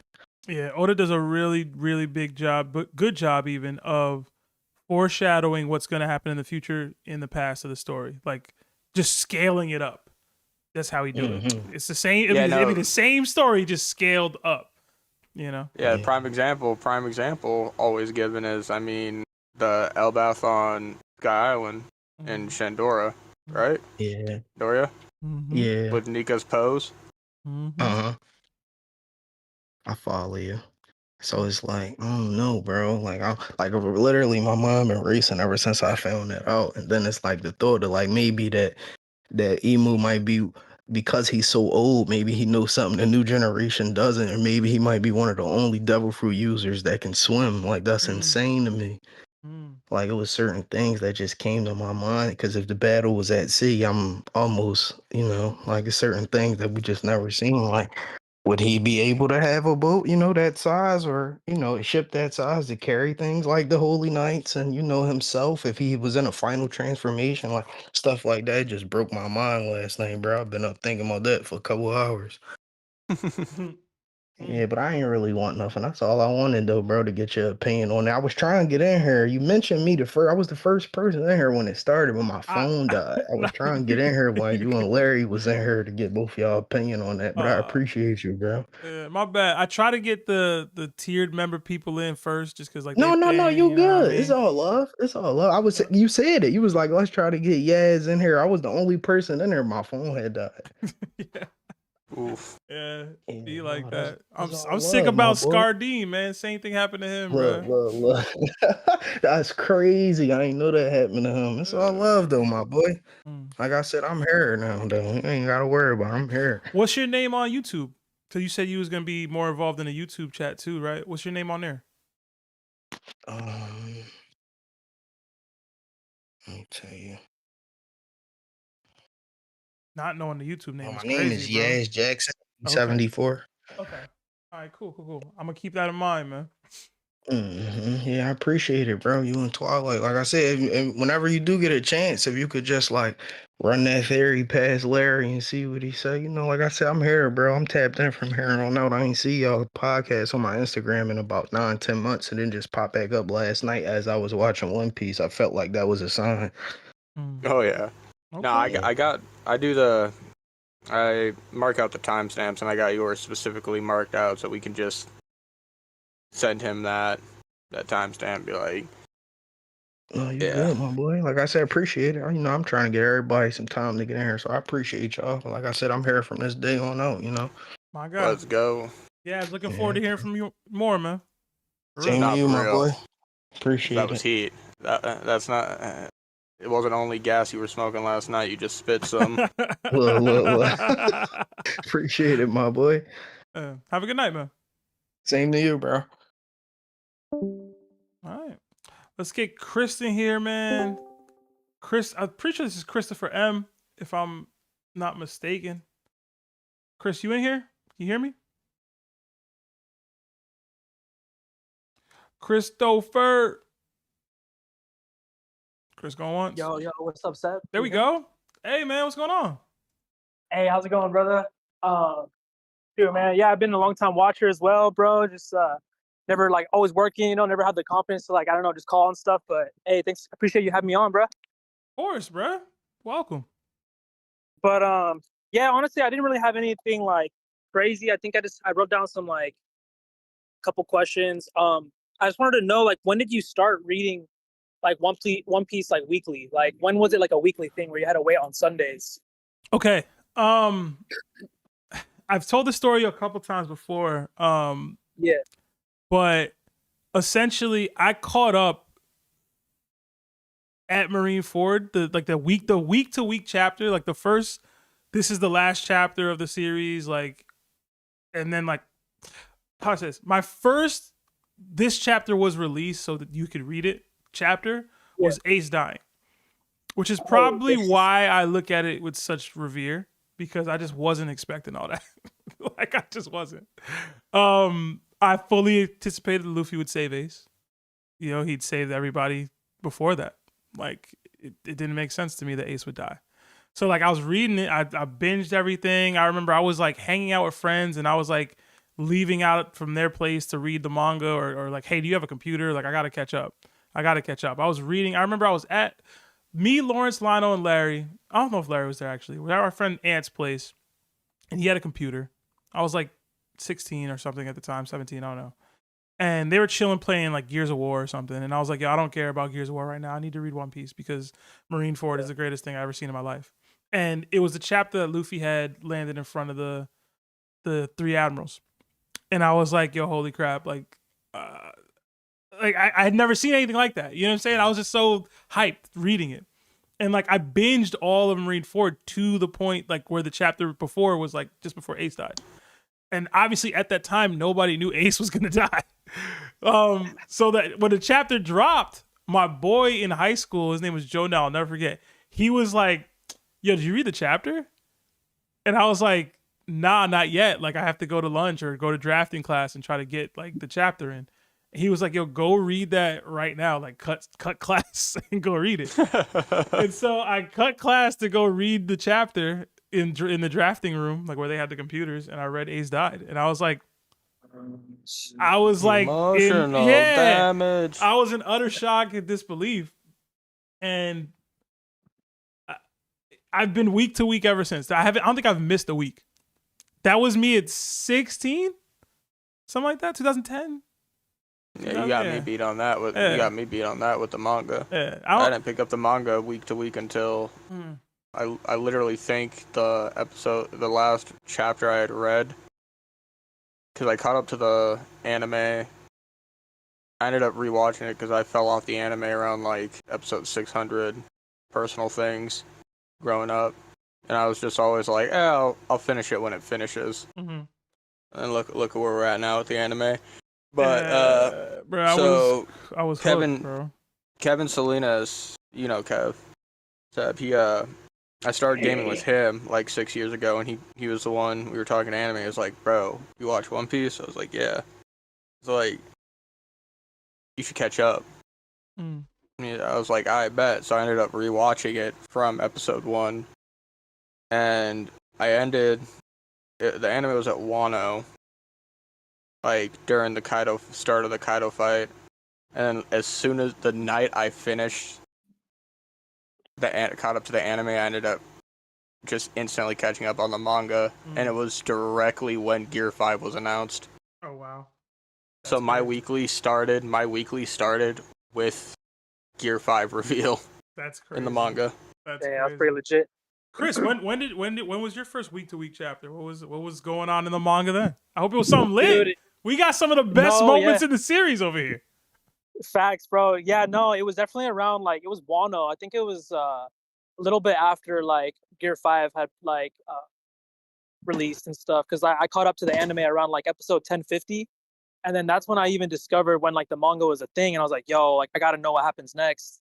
And then I just kept reading until like Egghead, and then I've been weekly like ever since. But I was just curious because I'm currently rereading. I started from like Skypiea, and now I'm on like Water 7, like right after like the Sea Train's about to leave with Robin, and I was like, dang, like I can only imagine like being week to week for this.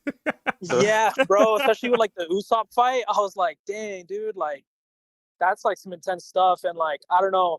I just like I've already rewatched the anime like twice, but like now I'm rereading the manga, and I'm just like, man, like I just love it, bro. Like Oda just pulls so much, you know. And like I had another idea, like when Gear 5 came out, I was like, I feel like Luffy with Gear 5 is like a fifth dimensional being, bro, because like he can literally like manifest anything instantly, but not that he like knows it yet, but like I don't know. I just feel like Oda pulls so many like little spiritual concepts that's like it's just so interesting to me, bro.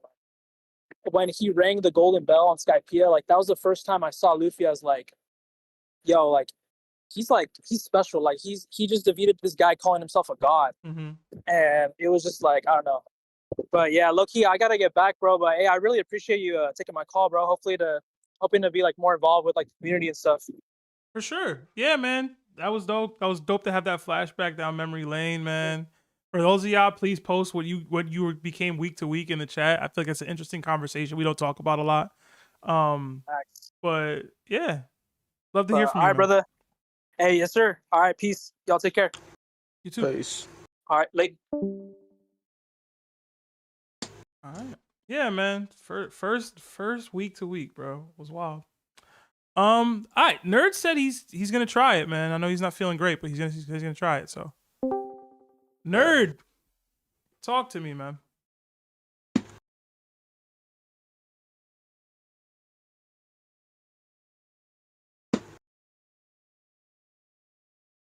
I know you got a bit of a delay. Yeah. NYC, you there?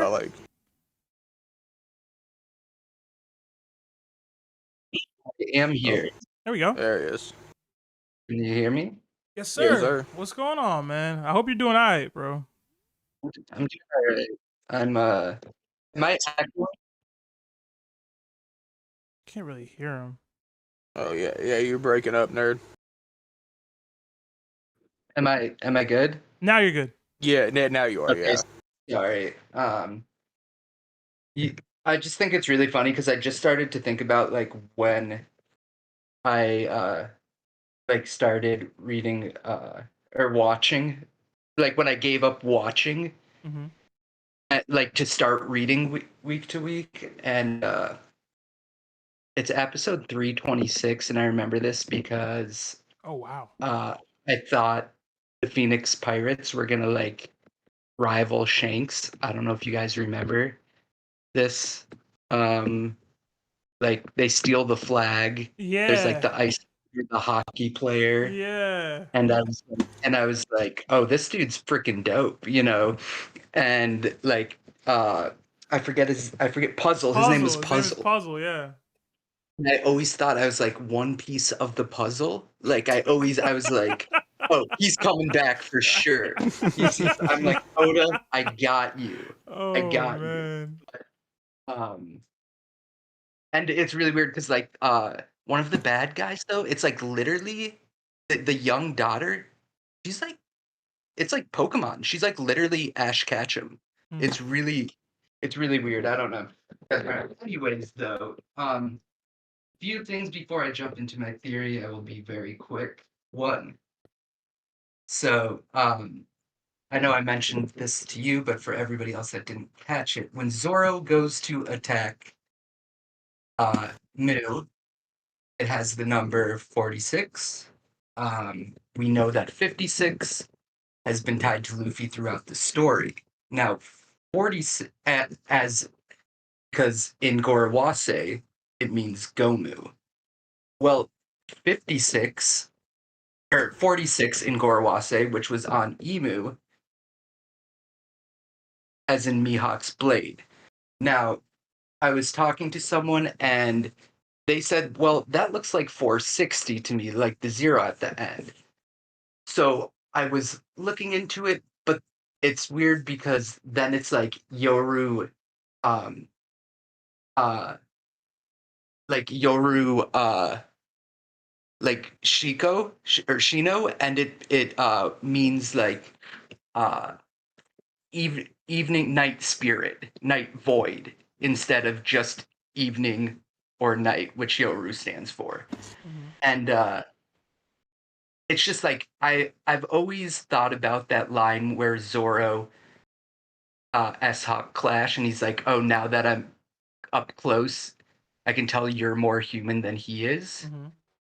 And it's it gives me vibes that like Yoru is a soul that's stuck in the abyss, you know, and or like was in the abyss and was transferred to that sword because what we just learned kind of like about Ratataskar, like how he fused. And like I thought it'd be really interesting, and obviously this is headcanon, but like what if Yoru was Lily's brother that like we never hear about?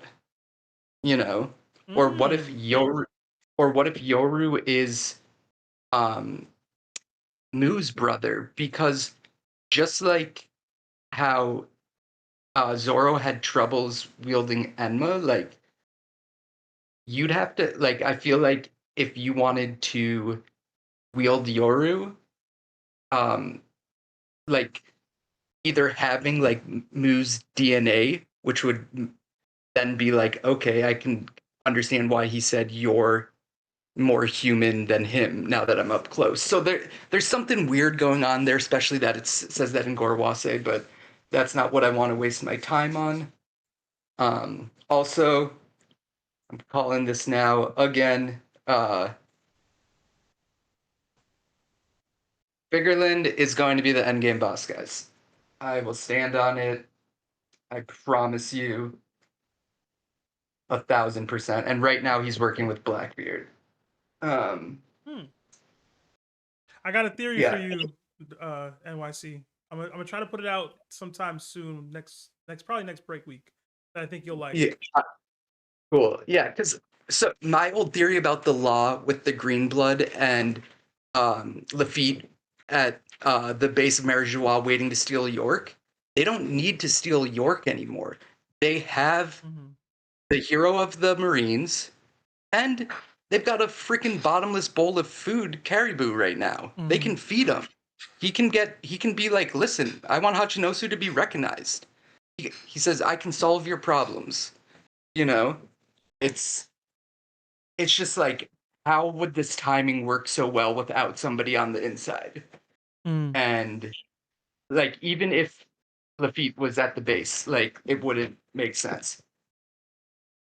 But I think the savior in Elbaf right now is going to be none other than Yarouge, because he has a power that judges through karma, is what it means, stands for it. And now that Imu's on our plane, he's got to answer for things. But let me just get into my theory before I start going down things that I shouldn't jump into, because you got other people to see. All right. So this is my I'm just scrolling to my bed. This is my, oh, come on. This okay, this is my One Piece theory on Loki's eyes, the quantum state of time, and once again, why Imu, Luffy, and Loki are multi-dimensional characters in the same world. All right, so this is a theory, not confirmed canon, but if you fuse the Harley prophecy with QSOT, which is the quantum state of time, Schrodinger's cat, and wave function physics, the pieces lock together in a way that feels almost surgical.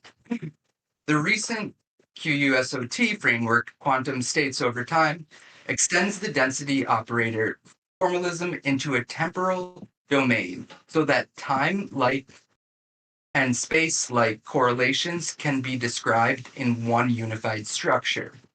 In the paper lie the Fullwood and say multipartite QSOT gives a unified treatment of systems separated across both time and space. So basically, it's just time happening, connecting time between the different worlds that they speak about in the Harley text, if you're confused.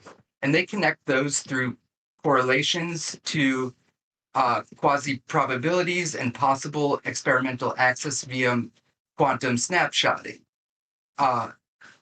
The work summarizes that in even more plain wording, instead of treating space as a state and time as just a bookkeeping parameter, the framework offers a way to describe a system's correlation across the space-time of one object. Now let's apply this to One Piece. The Harley is split into 3 worlds.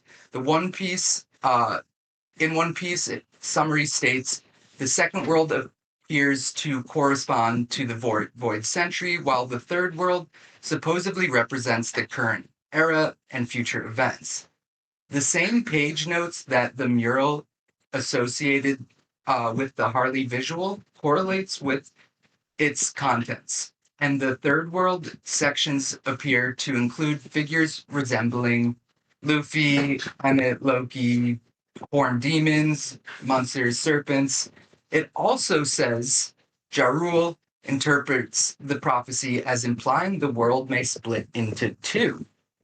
That's the entry point here. The theory is that the first, second, and third worlds are not simply 3 eras in a line. They're 3 dominant lobes of a single planetary wave function. In other words, One Piece history is not a timeline first and a myth second. It is a superposed cosmological state that has been partially measured, partially hidden, and not yet fully resolved.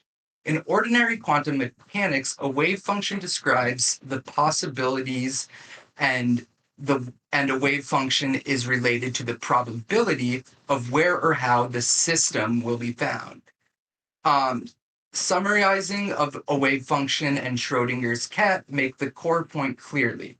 Before measurement, the system is described as probability, and the cat thought experiment dramatizes the strange gap between unresolved superpositions between the worlds and definite observed outcomes. So imagine the One Piece world as Schrodinger's cat. The sealed box is the void century.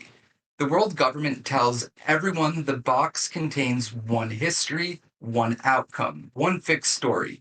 But the Harley, the mural, Nika, the poneglyph problem, and the reoccurring return of ancient wills all suggest the box was never truly resolved. The world is still carrying amplitudes from previous states. The first world is still there, the second world is still there, and the third world is not just next. It's the branch that's now gaining more amplitude. So this is where the theory starts to hit harder than the giant's hammer. Say you can model a whole sequence across time as one object instead of pretending each moment is isolated. So in One Piece terms, the first, second, and third world can be read as temporally entangled sectors of the same world state, so all happening at the same time. The past is not gone, the future is not absent. They are correlated across time the same way spatially separated subsystems can remain correlated across space. That means the first world is initial preparation of the state, the primordial configuration. The second world is catastrophic forced measurement, an era where the system was pushed into a single tyrannical outcome. And the third world is the recoherence phase, where suppressed amplitudes begin interfering again and the buried states start to become visible. The Hartley's own language supports that.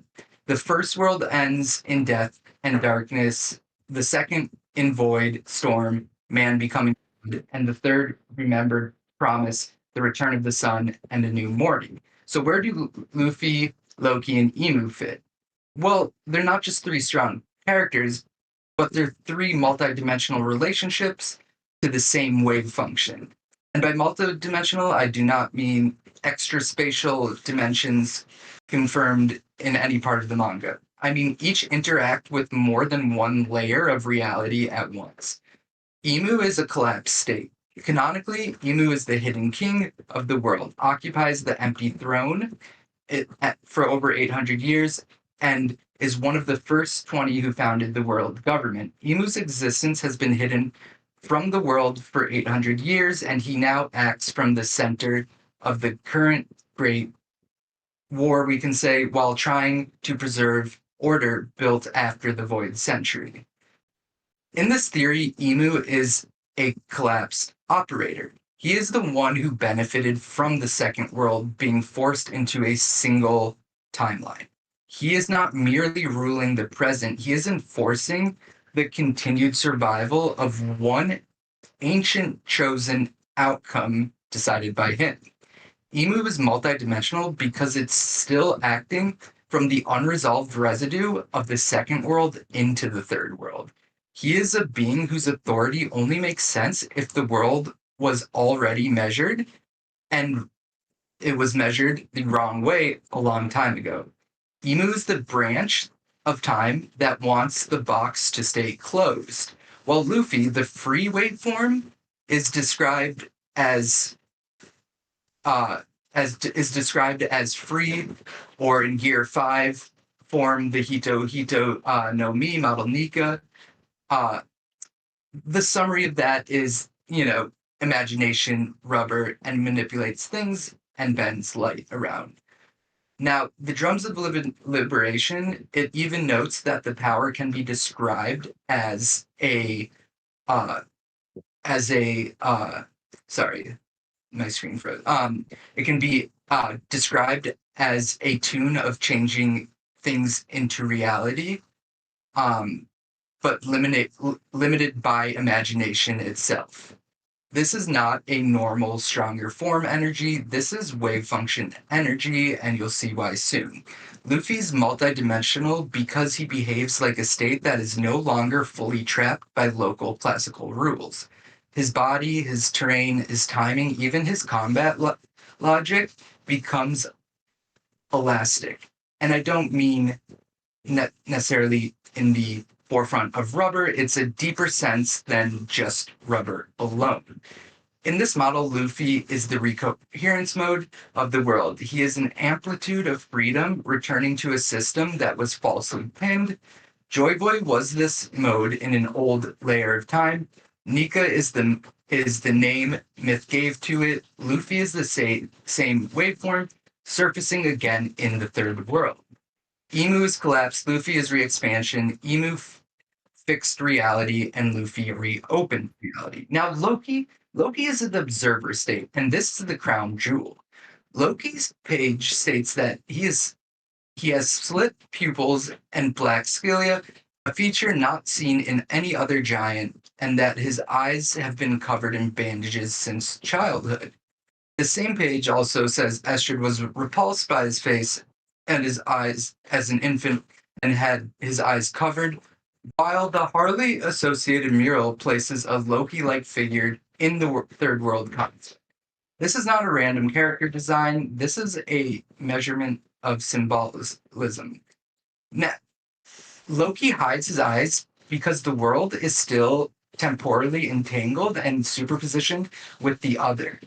And his gaze is the act that will select the new path, and that is what Imu used to choose the path in the second world.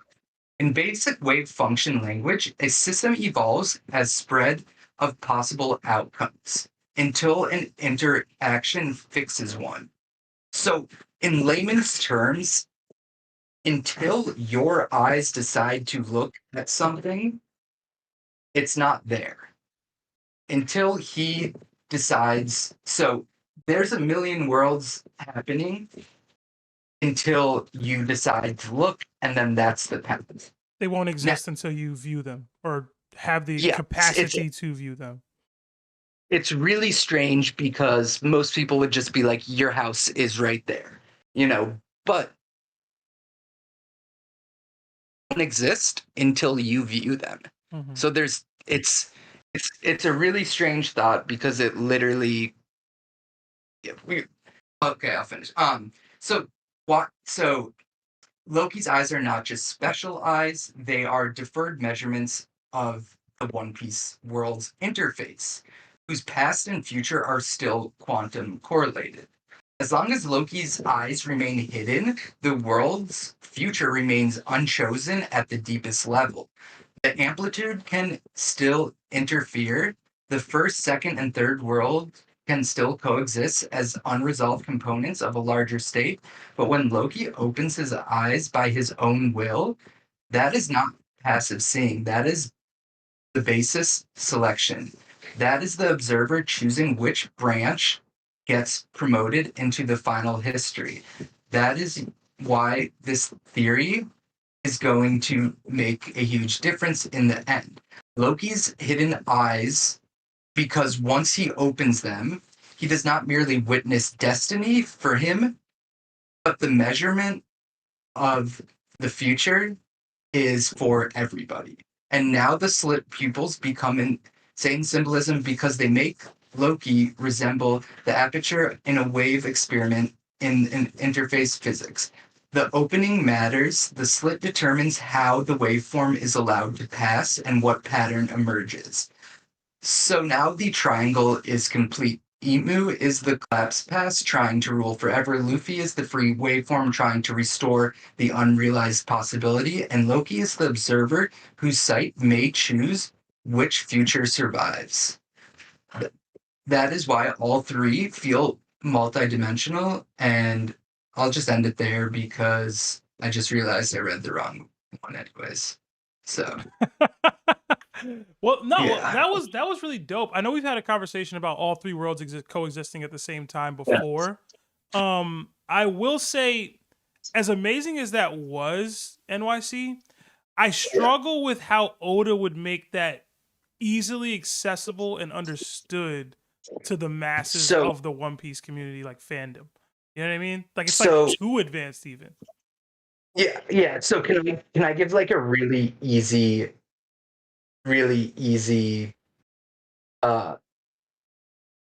what I think an easy way for him to be is that the world's split in half, right? We know that like even Imu said like if you choose him to like need hog, like he'd be like, like well it'll split the world in half. And Yarl said it. So like the third world is like the constant. Like it's not the past or the present, but like we are living on the residue of one half of the world being the first world and one half being the second world.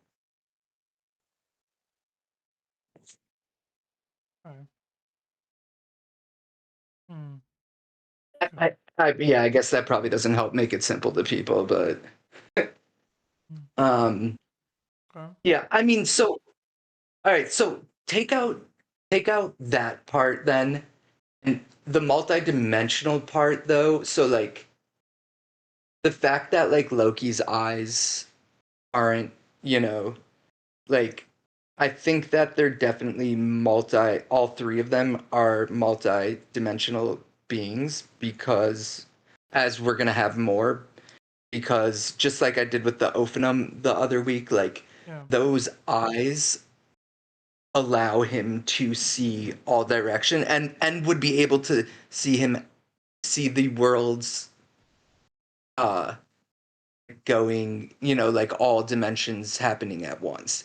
And this is why it would hurt him even in that body to go to Earth, because now he's not outside the realm of what is constant. Okay, so quick question for you. Is that something he's only accessible during, like, when he's in this form? Or do you think he's always has this? Because I do feel like Imu's a little on the back foot when he's not in this form. With like, he doesn't seem to have these eyes and this omnipresence or omnidirectional view at all times. Like, is it just in this form, you're saying? No, so like I think when he's like, we saw him have wings and fly, right? And at the pace he was moving, right? If like his throne room was in our dimension and he's moving that fast, like why not just fly there, then like use a summoning circle? Right. Like, it's not like to me, it's not like we're like so like Elbaf isn't like we're not talking like the furthest island away from, like the Holy Land. Like I just think the speed that he's moving at, like I could understand like the Holy Knights because they don't have wings, but like if you're moving at the speed that we just saw, that like the way Oda drew it, to me at least, it was like meant for us to have the feeling that we can't keep up with like his movement, right?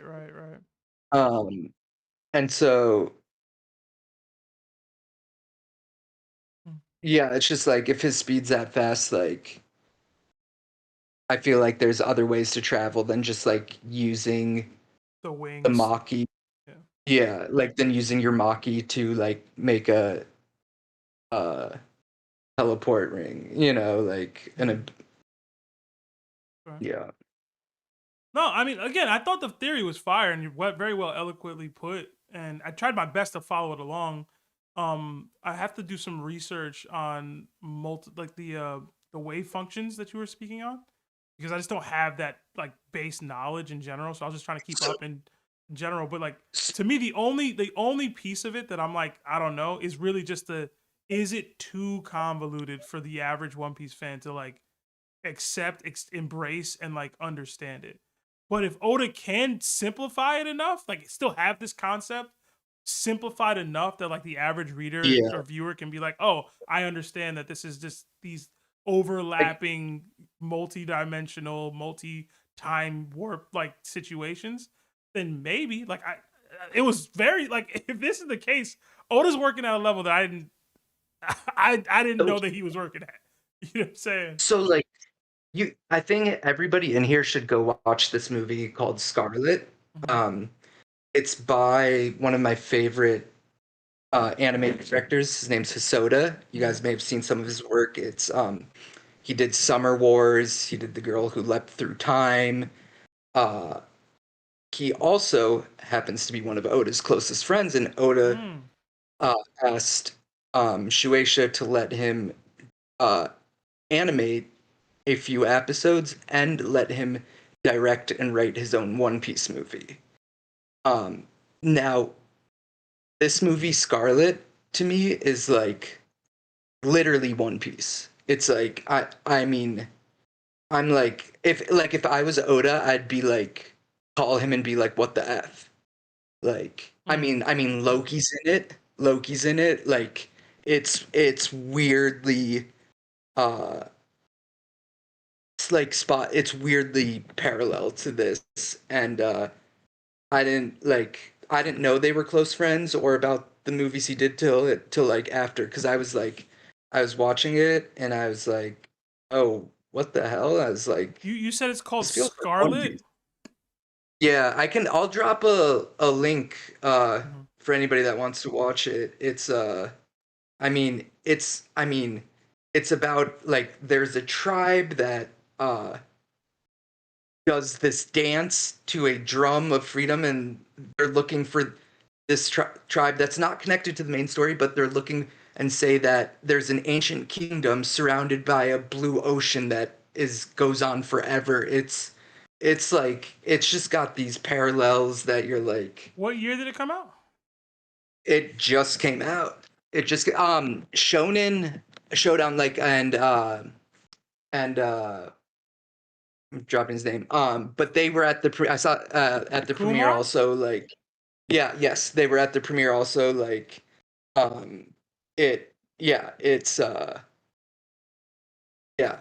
it's really it's like it's really really strange. Oh, but also one last thing, I think that Zoro is gonna get a gold blade because I think that they are going to use like the blades are going to be like a sign of like the alchemic process, like black into red into gold. And so I think that like he will get a black blade, but he will also have a gold blade that has now I'm dropping I'm forgetting her name, the girl that fell downstairs. Kuina. Yeah. Like her soul will be in it because after this Yoru thing, I really think it has to do with souls. And like I think she will be like his gold blade, because like how he said he was going to scream her name to the heavens when he becomes the best swordsman, and with like my Led Zeppelin Zoro theory, like Stairway to Heaven, like it just kind of fits. But yeah, that's what I have for tonight. No, nerd. I appreciate it, man. And honestly, man, feel better. I know you were talking about you were having some some issues. So I mean, I hope that's all working out for you, bro. Yeah, I hope so. We'll see. We'll see. I gotta be probably in the hospital for at least the next week or so. So keep us posted, yeah. man. Yeah, I'll be in there and got shit to do. All right, guys. Have a good night. You too, man. All right. Nerd be out there with it, man. But listen, I wish I could think on that level, bro. Honestly. Not for real. Yeah. All right, last caller of the night is gonna be Doc, man. WarDocx, which I'm pretty sure was on YouTube. Thinking I wasn't gonna Hey. get to I was about to say. Thinking I wasn't gonna get him in here, man. Oh. Hey, there we go. Docs, what's going on, man? What's going on? What's good? How you doing, Seb? Chilling, man. Chilling. It's been a long call, Give it a but this is a good fun one. night. Yeah, it's been fun. It's been a good time. Not Well, really thankfully, nice. I got short stuff for you. So I wanted to throw this at you because for years, like the entirety of One Piece's existence, people have always talked about, like you guys were just doing it now, all tonight, the comparisons for, things that Oda has foreshadowed over the years and all the stories we've watched. But I really think that we all being taken for a wild goose chase a little bit. I think he's weaponized it against us in a way. Um, this is kind of jumping off what somebody said about those devil fruits earlier. You know how you guys talked about devil fruits and Haki, what's more important to One Piece? Mm-hmm. Well, I thought of it. I was thinking, and I was like, there are a few devil fruits that seem to have abilities that even bypass most Haki. But those specific devil fruits also have their own caveats. Like they have their own personal weaknesses. And it's funny because the users of those same fruits are also the ones who um are kind of the most parallel to Imu as we have now. Mm-hmm. So, and the ones I'm talking about are Crocodile, Anel, and Doflamingo. Okay. So, Crocodile's devil fruit has a unique ability that everyone kind of forgets about. You know how of course he's made of sand. He can do all these things with sand. Uh, but I realized a lot of people kind of stopped talking about the fact that he has that dehydration ability, Mm-hmm. and it made me wonder. Since we know obviously Oda's got to do something to get these guys back up, right? They're in cross guild now. Like Crocodile's in cross guild. Doflamingo is still important. Like bro very obviously must have known about Imu or something about Imu to have that much leeway. And Anel's entire character was evolved around him being a self-proclaimed god.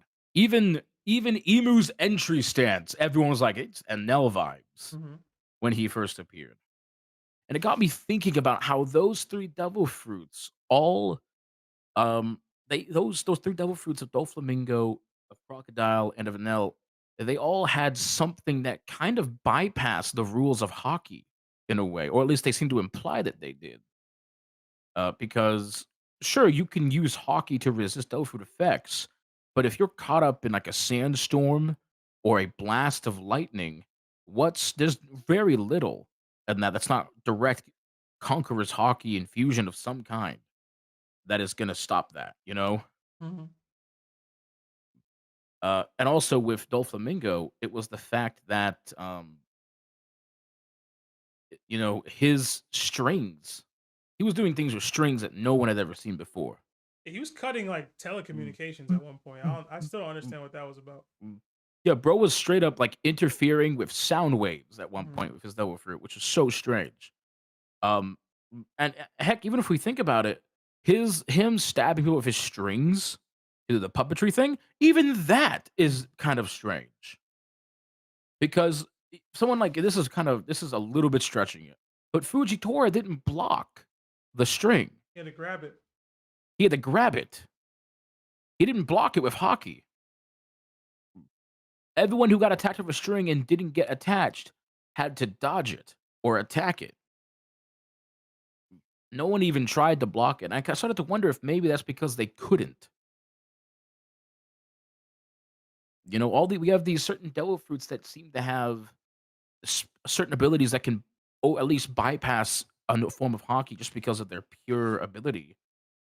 But at the end of the day, probably Conqueror's Haki can overdo them. But that's electricity, a full total dehydration. Like it is a straight up turning you to skin and bone. And then whatever the heck Doflamingo's doing with him being able to interfere with radio waves, with strings, Yeah, I've And it never me got thinking the about radio Imu. wave thing. Good. It made me think about Imu. And how he's just been revealed. The implication is that he has the devil fruit that made all of the devil fruits, or the devil fruit, the very first devil fruit. And it really got me thinking, if that's the case, if Emu had the supposed first devil fruit, the implication there, if we go with that logic, is that would that mean that Joy Boy didn't have the powers of Nika? This is connecting back to the original, what I was just talking about, by the way. Don't worry. Mm-hmm. Uh, but it really started making me wonder, if did Emu have this fruit all along when the kingdom started? Did he get it later? Because if he started with it, I don't see why he would have joined in the 20 Kingdoms revolution to begin with, if he already had this power. So, do they ever outright state that it's the first? To my understanding, it doesn't say the first. It just says the devil's No, this is fruit. just the implication that Oh, okay. everyone's been going with. Even Yeah. y'all on the pod were talking about how it might be the very first devil fruit, Okay, or yeah. at least it's the devil fruit, right? Mhm.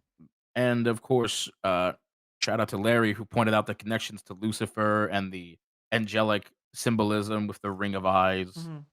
Uh, but it got me thinking about how we had these three characters who all were pushing to become rulers, like divine overseers. Mhm. Crocodile was trying to do what Doflamingo was doing. Doflamingo was trying to do what Emu did. He was trying to climb up, because he seemed to know that something was coming.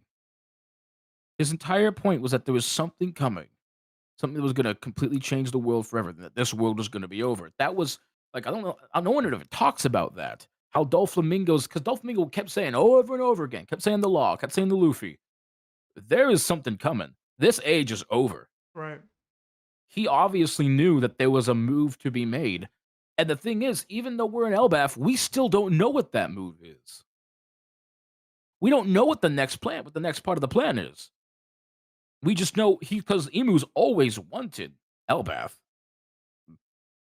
But we don't know if that was, the big plan. I don't really think it was the big plan. I think that he wants Elbaf to be able to do something else.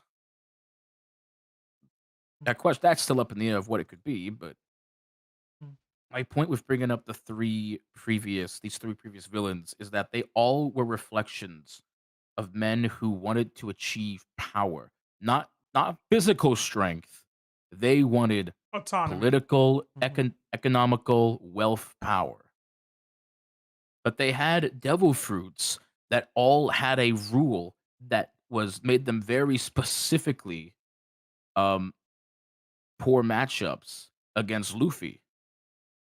Between Luffy figuring out the water thing, which is a very blatant weakness, with Luffy being made of rubber, quote unquote, when fighting the Lightning Logia. And Luffy had just gotten done training with Rayleigh and getting his Haki on point, and got his Gear 4 to start, and he was able to basically, like, there is no bit when I say this. If you go back and look at Dressrosa, there's no tactician, there's no tactical, there's no plan with Luffy's fighting. He literally brute forces his way through Doflamingo. Just raw power. And it got me thinking of this rule of these devil fruits that have these unique abilities that seem to either bypass the normal rules or can affect people even if they have a decent Haki to protect themselves. It made me wonder, because we saw what happened. We're going to talk about the latest chapter, right? Like 1180? Yeah. Just want to make sure, because I saw some people saying that the newest chapter that came out was 1181, and I didn't know the number was at this point. Yeah, you can talk 1180. Yeah. So in 80, we saw what happened to Zoro. We saw what happened to Sanji. Mhm. And it made me wonder because obviously Imu is strong and he's got a powerful Haki to go with it, but his devil fruit's clearly something else. And if we're gonna go with the rule of the Zoan, it's a powerful mythical Zoan, if not the first mythical Zoan, maybe. Who knows? But I'm willing to bet that with all of this hype that we've seen of these 3 villains that Luffy had to like defy all odds of, and like it because these were also the same 3 villains where he outright rejected and challenged their ideologies. Like, it was one thing to have disagreements with other and also to stop villains because they were messing with his crew. Every other villain he faced, Gecko Moria, oh wow, I'm really spacing all my pre-time skip villains right now. Ugh. Yeah, I don't know who you're like, referring to or we're about to refer to. But but just think of all of his pre-time skip battles. The only one, and even post-time skip, the only ones he really challenged the ideologies of, to where it was personal to the villain himself, was Crocodile, Doflamingo, and Enel. Everyone else, he just showed up to their island, they started messing with his crew, and so he beat them up. So it makes me wonder if he's faced with this ideology from Imu that's going to come out. I think we're going to get revealed that Imu has a devil fruit weakness very specifically. and you think Luffy will be that weakness? I don't know if it's going to be the Nico no Mi, Nika fruit. But I do think that we're going to get revealed that he has a weakness of some kind. And it's going to have a direct counter to something, and it may be Luffy, it may not be Luffy, but I think that we're going to see that Emu's fruit is super powerful, but it's going to have a weakness. It's going to have a very blatant weakness, and once they identify it, Emu is going to have to retreat, because very clearly this is not the final battle. That was just kind of, there was no real good theory there, but I just thought it was like, this is the foreshadowing where it seems to be leading, because all of these other villains that have had massive plans to control or conquer, you know, like you can almost view it as there's been 2 stories being told at once with One Piece. Luffy's adventures as he's going, all of the prelude and foreshadowing for what's to come from that involves the war that never ended, and also Luffy's adventure to get into a position of his actual dream. Right. Because you could say that things like Whole Cake Island, Kaido, Gecko Moria's arc, all of the stuff we collected his crew in the East Blue, all of that was part of his adventure. But then certain ones, he's straight up a savior. He is the warrior of liberation. And Question for you. it's just an interesting in way for me to regards look at it. to we got to wrap after this one, but real Yeah, of quick course. question: would you say that the inability to be Dami Reversi would count as that like weakness, or do you think it has to be something more than that? Well, that's where it's a toss up for me, because it really could be either or, because that it could be the fact that devil fruit users, it could be the fact that they're mythical devil fruit users, it could even be the fact that they're specifically just Zoan devil fruit users, because we're told that all devil fruits have a will, but the Zoan devil fruits very specifically have a very potent will. That the fact of, if you fail to awaken properly, you will lose yourself permanently to the awaken's will. We saw that with the Impel Down versions of those Zoans. They're mindless beasts. But yeah, that's all I really have to share, because everyone else talked about things that are on my mind. I didn't know how to follow up on them. That was interesting. I was thinking deeply about it. I was trying to think of what the weakness could be, because it's not just that he's presented a weakness to them in the past, or they were a direct counter to him in the past.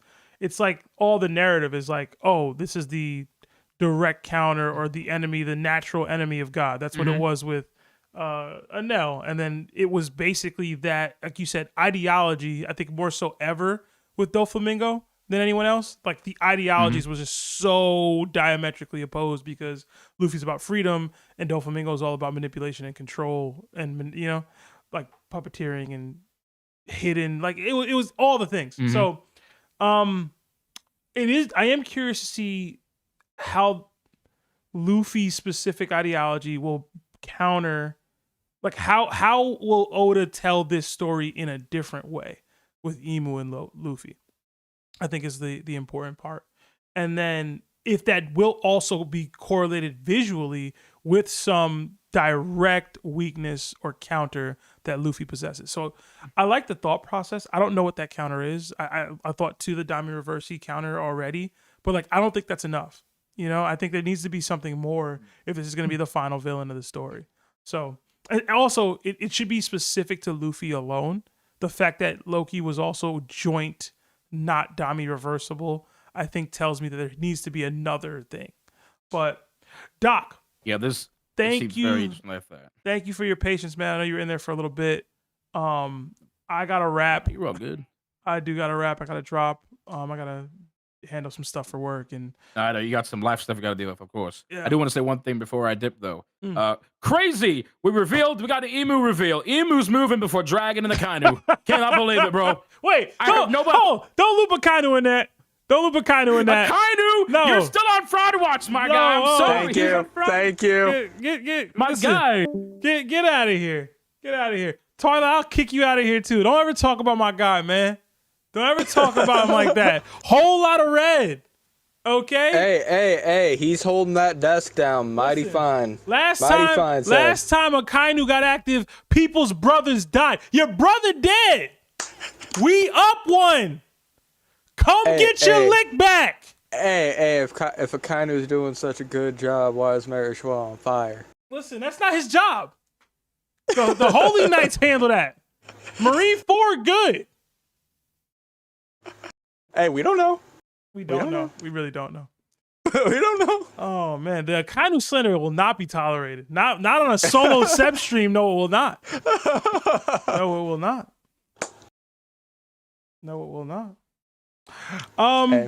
We did get another 10 months at Nakama status from our guy Fremos. It says, "Yo, when the F will we be seeing Urogi? I don't know how to say that man's name. Uruj, I'm pretty sure is how it's pronounced. I don't know, man.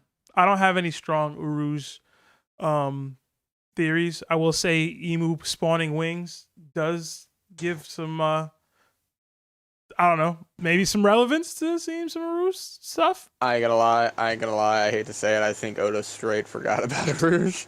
It's possible, bro. It's possible. But yeah, like the stream, guys, if you haven't already. It does help with the YouTube algorithm.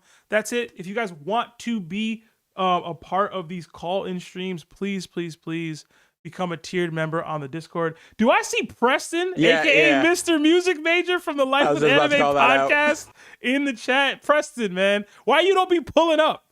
You can easily pull up and have a question or a take, or just be on here co-streaming with me, man. You pulling up to the You see chat. what he say? What do you say? You see what he say?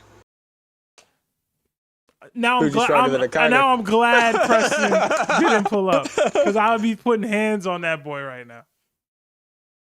Oh my God! Protected. Yes, leave the Akainu slander for these other streamers, man. I will not tolerate it, man. I will not. Y'all gonna make me crash out like I did on Sabo earlier, bro. All right. That's it for me, everybody. I hope you guys have a great night. I hope you guys enjoyed the stream. And again, if you want to have a guaranteed spot on these call-in streams, become a tiered member in the Discord of Warlord or higher. You'll have visibility on the voice channel only, call-in stream voice channel. Sorry. But yeah, looking forward to another week with you guys. No DDT tomorrow. I am still working out some of the kinks on how I want to structure the new DDT season. Should be back next week, but don't quote me on that. All right. See you later, everybody. Have a good night.